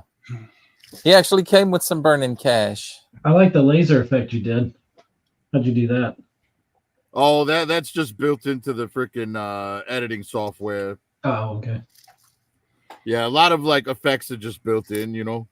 Hey, Ed, he really used a real laser. Don't tell nobody. Laser. Laser. All I asked for was sharks with freaking lasers attached to their heads. Well, all we managed to get was some mutated sea bass. Oh, are they ill-tempered? Yes, while you were gone, Dr. Evil, we invested in a Seattle company called Starbucks. What? Starbucks. Yeah, you know, those Austin Powers movies are pretty hilarious. The first one and the second one. The third one, it's okay. Well, the third one had a little bit of good stuff. Yeah. Like whatchamacallit, when Mini-Me is talking to Michael Caine. And Michael Caine asks him like about his penis, and he's like, "You're a tripod," and then he leans forward on it, like yeah. Poor Vern Troyer, man. It's sad he died. But out of all 3 of them, I think the second one was probably the funniest one. Yeah. Yeah, I mean, I would argue the first one had the hottest girl. You know, Elizabeth Hurley in her prime was amazing, although Heather Graham's really attractive too. Yeah. And Beyonce, Beyonce's hot, but her, like, who she is, like, overrated. You know, like, drops like her score by a lot for me. I think Kelly Rowland looks way better than she does and sings way better than she does. Yeah. Kelly Rowland is she was in Freddy versus Jason, right? Yep. Yeah, she's very hot. How do we live in a world where Jay-Z, who isn't as popular as a billionaire, and Snoop Dogg is just well known? He's not he should be the billionaire. Everybody loves Snoop Dogg. There's nobody that doesn't like Snoop, you know, when you compare this. It ain't that Snoop don't make the dough, he just burns through it. He burns through it. Yeah. That's probably true. Right. And burning through it is pretty accurate. And he don't call up the guy and say, "Bring me skunk weed." He's like, "Bring me whatever you got, that's the best." That's right. Call Willie and see what he's smoking. Yeah. Right. I want that crystallized hydroponic shit. Is that a big old bug on your wall? Who? What? I got a bug? No, Ed. Oh. What? You got a bug on the wall? Oh, don't tell him that, dude. He's scared No, of I bugs. don't. No, I don't. No, it was up at the top and it went scurried up like above your thing. No, no. It's a spider. No, it didn't. No, it didn't. Are you fucking with me? Spider. It's not Spider-Man. April Fools. Dude, I'll be like nut the whole night. Y'all got me freaking out. Oh, you really want to see him He won't be able to sleep until he kills that spider. Ed, there's a lizard under your desk. You noticed, thanks. No, I'm not talking about the leaky thing. At this age, it probably is. Time to invest in some Depends. There you go. I could be so much more efficient if I just wore Depends all the time. What was that line in Jim Carrey's Liar Liar? How's it hanging, Fletcher? Short, shriveled, and always to the left. Yeah, man. So what do you guys got going on this week and weekend? Well, we're doing 1981 on Saturday, 9 p.m. Eastern. Yep. Okay. Yeah, shit, I almost forgot. I'm getting with my kid's marching band director we're gonna work on some. He's first year that he's done it where he has props. So cool. I'll be working on that. We're gonna go look. Well, at he must not be very good at his job if none of the parents have given him props up to now. Well, not necessarily the props I was talking about, but anyway. Oh, you mean props like Carrot Top or Gallagher? Yeah, like they use. He's doing a space. His thing is space themed this year, so he wanted 4 like 8-foot planets. So Death Stars. I'm gonna see if he'll let me paint one like the Death Star. He should. That's no moon. That's a space. No, station. that's your anus. That's your anus. So I mean, it does have a butthole. Couple of weeks. That is not a butthole. It's a thermal exhaust port. The Death Star's butthole fires a laser. Why can't the sharks fire them from their heads? Yeah.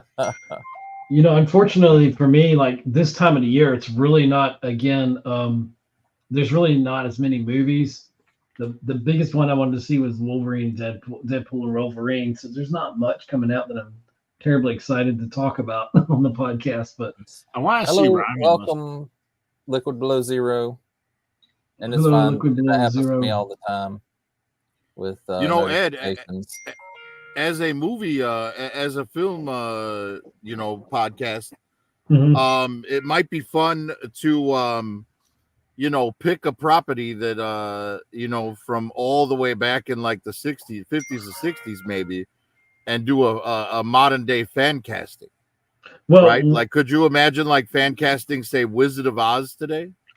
Well, what I'd like to do, and I thought about doing this, was Terminator. Since I love Terminator, I'd love to go through the Terminator films and do that.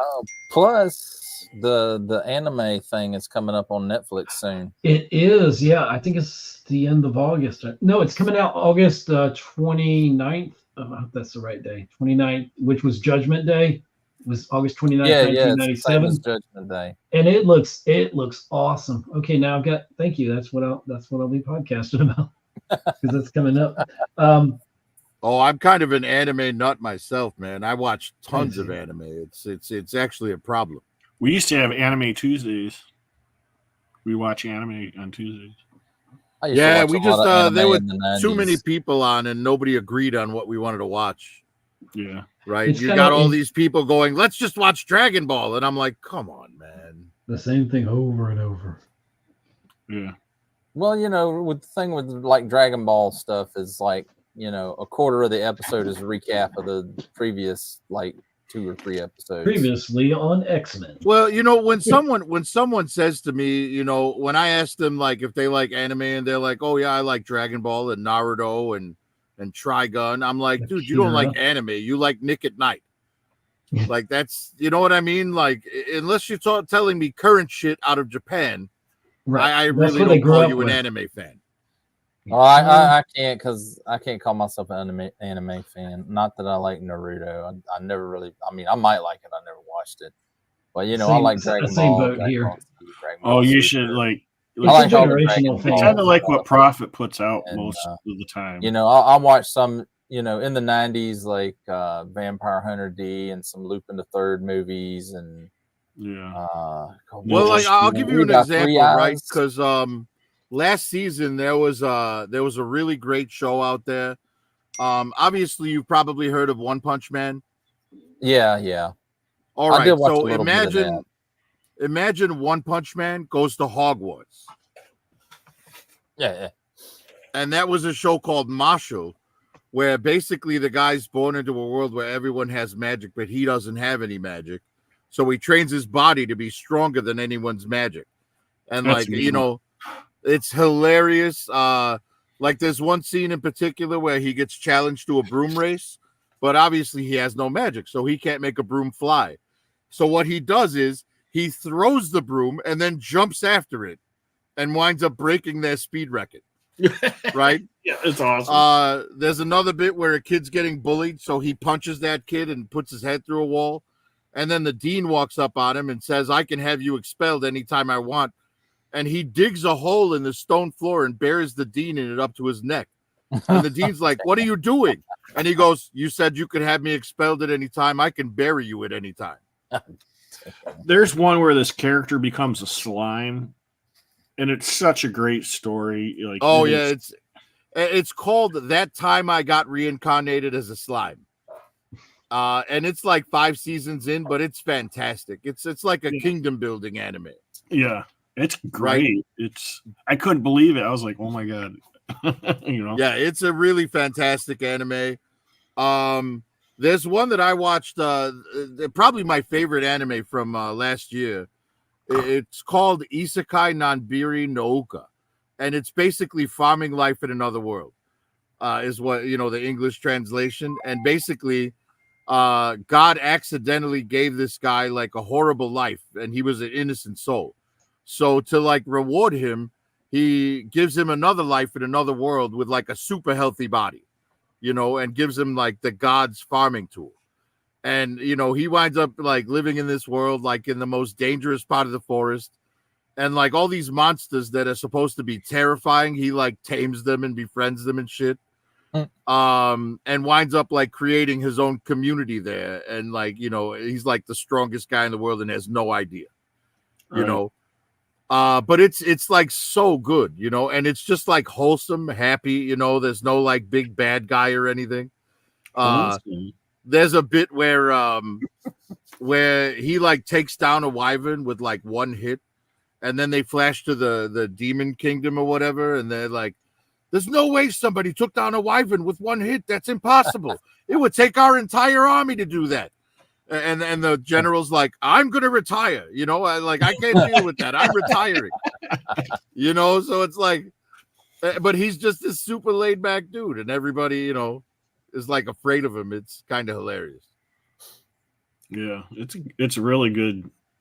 That sounds just fun slice of life anime. And I've read the manga for it as well, and the manga is very different because in the anime, he marries one girl, and by the end of the season, like they have a kid together, right? But in the book, he knocks up like 20 of these women.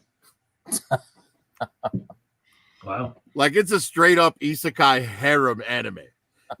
For those that don't know, isekai means in another world. Yeah, it's really, like you got to actually watch these, like, to know how good they are. Yeah, I turned them on to Interspecies Reviewers, which is about a group of adventurers that go to all these different like monster girl brothels Shout and out then M3, rate the little sex. Frank. Like, it's hilarious. There's no actual sex in it, so it's like just inside the line of hentai, right? It doesn't qualify as hentai because there's no actual sex in it, but it is hilarious. Because it's just these three dudes that like go from brothel to brothel and rate the different monster girls for how good the sex was. I rated a 10. I rated a 10 for tentacles. Right. Yeah, but they go to like all these different brothels. The funniest is there's like a succubus brothel, and the succubus are all like behind glass, and they're like rubbing themselves on the glass. Get in here and fuck us already, and they go in there, and they're the thing is, like, the succubus will literally bang them to death. But then an army of orcs shows up, and they get thrown out, and the orcs like basically save their lives by going in there with the succubus, and like it's the only way they survive. Yeah. But yeah, it's hilarious. Interspecies Reviewers, if you want to watch something that'll have you rolling on the ground laughing the entire time, check out Interspecies Reviewers. Yeah, my middle daughter, she loves to watch anime. Every year we get her a year's subscription to Crunchyroll, which you can't buy it by the year anymore, but so we get her a sub to Crunchyroll. Gosh, she watched one on there. It was something about volleyball. That was the whole thing, was about these kids wanted to be on the volleyball team. Yeah. There's a lot of different genres in anime. There's sports anime, which you'll have your soccer anime, your volleyball anime, your baseball anime, your bicycle anime. There's even one about ballroom dancing. There's another one called Shokugeki no Sama, which is like basically a cooking competition anime. And, it goes into like detail with like the recipes and like how to cook things. Mm-hmm. But then where it gets hilarious is like when someone tries the food, like the guy makes like a honey glazed like potato dish or whatever, and the woman tries it, and all of a sudden it shows her like naked with honey dripping all over her, like transported her to another world. It's like the food is so good that it blasts their clothes off and shit. It's hilarious. But then there's like serious anime too. And there was one a couple of years ago called Beast Stars. And it's basically like a murder mystery at a high school where everyone's anthropomorphic. And it kind of like tackles racism in an odd way, because it's like herbivores versus carnivores. Right, and how the carnivores are not trusted because the herbivores are afraid they're going to eat them and whatnot. Right. But it's an excellent, very serious anime. And it's really like good. Digitally animated, but it still looks 2D. It's like really incredible.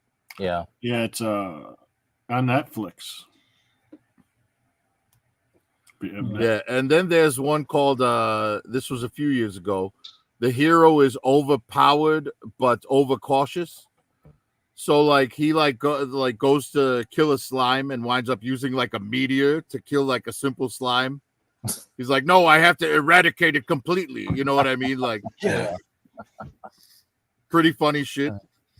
And then he comes across like something he doesn't think he can beat easily.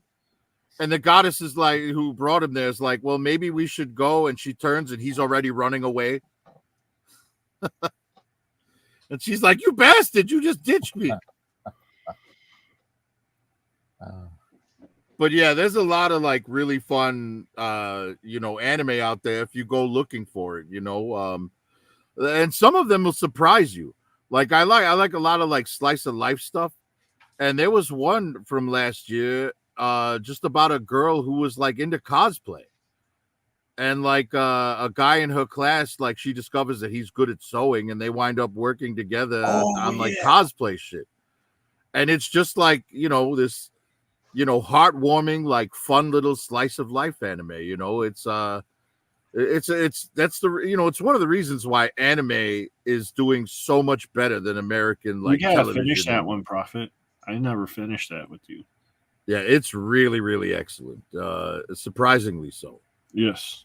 You know, because you didn't, you read the premise and you're like, there's no way this is going to be good. And then you actually watch it and you're like riveted the whole time. You're like, I can't wait for the next episode. Well, Japan takes their animation very seriously. Whereas, and most of it's not for children. Yes, and it's been a respected medium for decades. Well, everything they do, they take serious there. Whereas over here, the first time that animation was really kind of taken seriously was in the 90s with Batman the Animated Series. Up until that point, still to this day the best animated series America's ever put out, in my opinion. Yes. But probably one of the best animated for me is still Akira. I don't even want them to do live action Akira. They were talking about that a while back. Like, please don't. You can screw it up. Please don't. Oh yeah, God, I remember when they were talking about Leonardo DiCaprio was going to star in Akira live action. I was like, man. And I'm like, oh no. No. If you're going to make an Akira live action, you need to hire Japanese stars to be in it. It's not like what they did with Ghost in the Shell. Scarlett Johansson played a character that was a robot, right? So she didn't really have a race. But if you make Akira, all of those characters are Japanese. Yeah. You know what I'm saying? Like, if you want to get American actors to play the clown biker gang or whatever, or make one of the biker gangs Western people, that's fine. But the main characters, they have to be Japanese. I agree. On tonight, then there's if you're talking about old stuff, Ninja Scroll was crazy. Ninja Scroll. Oh yes, Ninja Scroll. Yeah, I really got back into anime because of Ninja Scroll. I mean that's it was like the way the girl, the poison tester girl, beat that big brute guy that was gonna rape her. Like, oh my god, dude. Oh, and then, there was another one I used to watch in the 90s when I could find the VHS and DVDs for it. Was what was the name of it? 3x3 Eyes. Oh yeah. And the main character had this third eye that would open up, and then shit would happen. Hey, do you guys watch any of the newer Macross stuff from Japan? Honestly, I have not ever been able to get into all that. Yeah. I love the original Robotech. It was part of my after school every day. Yeah. My after school every day consisted of G.I. Joe, Transformers, Voltron, and Robotech. Mm-hmm. I'd come home from school, I'd watch all four of those. Yep. And honestly, the only reason I sat through Voltron was so that I could watch Robotech after it. Yeah, see, we didn't. Our afternoons were basically when He-Man came along. You had He-Man, but that was basically the only cartoon that was coming on at that time in our area until She-Ra came out. And then it was He-Man and She-Ra, and then it would be something like What's Happening Now or The Jeffersons. Yeah, or that's what we got, but Son or Good Time, stuff. It would be stuff like that afterwards. But we got He-Man happened before school. Yeah, well, we got Battle of the Planets. I was all about Battle of the Planets. I love that show. Oh yes, that was in the morning for me, 79. Yeah, I just hated that one character that had to say before everything he said. Oh my god, you're right. I don't remember everything, but I remember different things. I want to say it was TBS, might have been in the mornings, I was getting ready for school, and you could watch. Y'all remember the Banana Splits? It wasn't anime, but no, Banana Splits was a little bit before my time. My generation's version of that was the Great Space Coaster. But they still had that on. There was stuff like that came on, and I'm trying to think what else. Space Coaster. During the day, the only kids programming that we had was the PBS stuff, like Electric Company and Romper Room and Mr. Rogers Street, and Mr. Rogers Neighborhood. Right. And I grew up on all that. I never liked Mr. Rogers when I was a kid. How dare you not like How dare you? Rogers? That's he was boring. He was boring. Yeah, on, but man. he was one of the few people on television teaching kids good values. Well, I understand that Exactly. now. Yeah. I didn't understand that as a young Right. 3, 4, or 5-year-old. Like, did you know that he was the first person on television to share a swimming pool with a black person? Yeah. You know, my sister got to be on somebody M3 reviews was talking about Romper Room. I thought that was just a local thing to like. I didn't know that was. Yeah, but my sister got to be on like one episode or something in like the crowd when they did the little romper stomper bumper boom or whatever it was. Bumper boom. Yeah, and they had a mirror or something and all that. But yeah, those were fun. And then, gosh, Laugh Olympics. You remember that? Yes, I loved Laugh Olympics. Oh my gosh! And Tom and Jerry, we got that in the afternoons. Oh as yes, well. Tom and Jerry, we did get that. Oh my god, we watched some mess out of Tom early Jerry. afternoons was like Tom and Jerry. And then Saturday mornings was Bugs Bunny and the Roadrunner and all that on Saturday mornings. Yep. Looney Tunes. What else? He had all the Hanna-Barbera stuff on. Yeah, I love anything Hanna-Barbera. And honestly, the Hanna-Barbera Olympics was hilarious. It was really good. Yeah, like everything Hanna-Barbera did back then, they everything was gold. You know, it was like that's my childhood. You know. Well, that's because they were the boss at it, man. They've been doing it for decades. The joke I used to tell people, I said, when I grew up, I watched a Bugs Bunny and the Roadrunner, and never once did I drop an anvil on anybody's head. Yes, I've never strapped a rocket to my back while I was wearing roller skates either. Well, I can honestly tell you that I did actually strap rockets to the back of Cobra Commander. Well, that's okay. No, when I was a kid, I took 2 bottle rockets and strapped them to Cobra Commander's back and like launched his ass. I thought it was hilarious. And what was the G.I. Joe back then? Was it just, I'm trying to remember. It was a real American G.I. Joe. A real American hero. Okay. Or was it I remember it as Great American Hero. No, the Great American Hero was that curly blonde-haired guy who got the suit from Aliens. The Greatest American Hero. No, that was Believe It or No. The song was like G.I. Joe, Great American Hero. No, it's a real American hero. We just it must be different. Why don't you believe us? I'm literally a G.I. Joe figure, and you don't believe me. It's not that he doesn't believe you. He's not. Like, what the hell, man? Not listening. I'm from another dimension, so in my dimension, he's doing this, not this. Hey, go talk to Kaz and Bruce, which are basically down the street from you guys. They'll tell you the same thing. Might be down the street. I believe you. The song went G.I. Joe, a real American hero, battling the Cobra foe. Yeah. It's G.I. Joe against Cobra and Destro, fighting to save the day. Right. And that right there, that's the one I always default to. Not it's G.I. Joe against Cobra, the enemy. Yeah. When they change Well, me being who I am, which one I prefer. Yeah. Cobra and I prefer the other one too because it's the original. Yeah, Liquid Below Zero was talking about Yogi Bear crossovers were some really good cartoons. I agree. Yes. Oh my gosh. Yeah. I mean, Yogi Bear was based on Ed Norton from the y'all had cable. Hey, boo boo. Yeah. Do y'all remember the Banana Splits, or did I already mention them? Yeah, you did, and we said yes, we remember. Okay. Damn.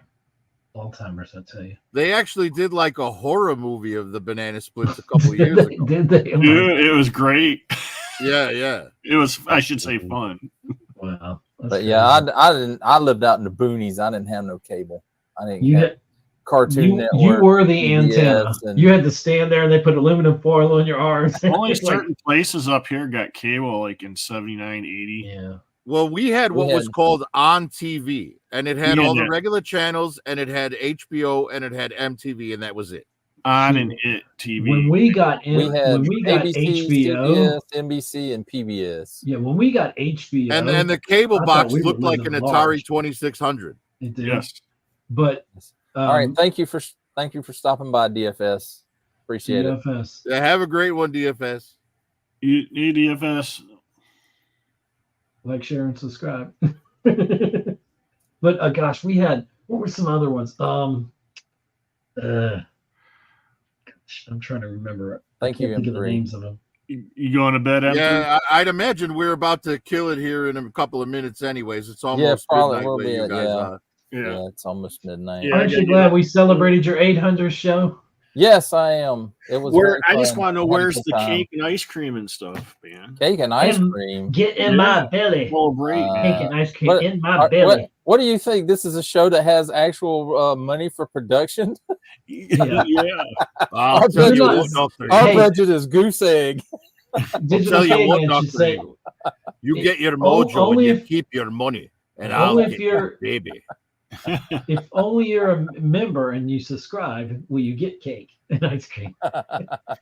Man, don't make that promise on people, bro. Yeah, no, yeah. People's gonna be getting like emails. Where's my cake and ice cream? I don't. Yeah, trying to sell that, ice send it through the mail. The ice cream. The just won't let me have it. The diabetes. Yeah, head of Geek Whole World is lying to you, chat. Don't listen. It's the diabetes. The diabetes will get you. Thank you, everybody who showed. Thank the panel for being here. Thanks for having us. Thank you. Follow all of these guys if you don't already. Where can they find you at, Prophet? Well, my YouTube channel is the Prophet Director's channel. It will soon be moving to just the Prophet Director. And on Instagram, I am PD Destro 1973. You can find me at Sergeant Schultz on YouTube. And Instagram, I think it's Star Wars Squawk Box or Kurt Kenobi. I can't remember. Is it Sergeant Schultz still? Hang on, I'll tell you. I think it is. You can find me in Michigan all the time. Well, I got a lot of messages in there now, so I don't know. I think you're Sergeant Curtis Schultz on there. I think so too. Yeah, he's Sergeant Curtis Schultz on YouTube for sure. Cool. And you can find me at youtube.com/@geekhomeworld4248. And I'm on Twitter or X or whatever they're calling it today. Geek Home World, and everywhere else it's just Geek Home World. If you look for it, you'll find me. Yes, you're just Curtis Schultz on just Instagram. Curtis. Yeah. Okay. Oh yeah, I'm on Instagram too. I kind of just went and said, I'm just going to call my own name. I got nothing to worry about. I don't think. And of course, what was your address, Curtis? Since you're going to dox yourself anyways. I'm not doing my address. But if you like and subscribe, we might know. Yeah, so I think everybody knows where to find me. Probably if you're showing up here, you follow me on something. So, but it's youtube.com/@digitalcaveman with 2 N's, just like it is on the screen there under my name, and Instagram Digital Caveman. Shout out to Queen Bee just showed up in the chat. Digital Caveman. We had a really good chat, I think, for this stream. So thank y'all for showing up and showing out. I think there were like a total, like at one time we had like eight views. I saw 12. I saw about 12 watching. I think it's probably a lot more. And you got 13 thumbs up. So if y'all had thumbed up, Digital Caveman really needs your thumb right now. Wait a minute. I have a banner. Everybody give him your thumb. Right, take it out of your ass and click it. Click it. Don't you stick it. All right. Well, I think that does it, guys. Again, thank you, everybody. Thank you, and thank you. Thank you, and congratulations one more time on 800. That's a lot, man. Only support from viewers like you make this programming possible. So remember, like, share, and subscribe, all that good stuff.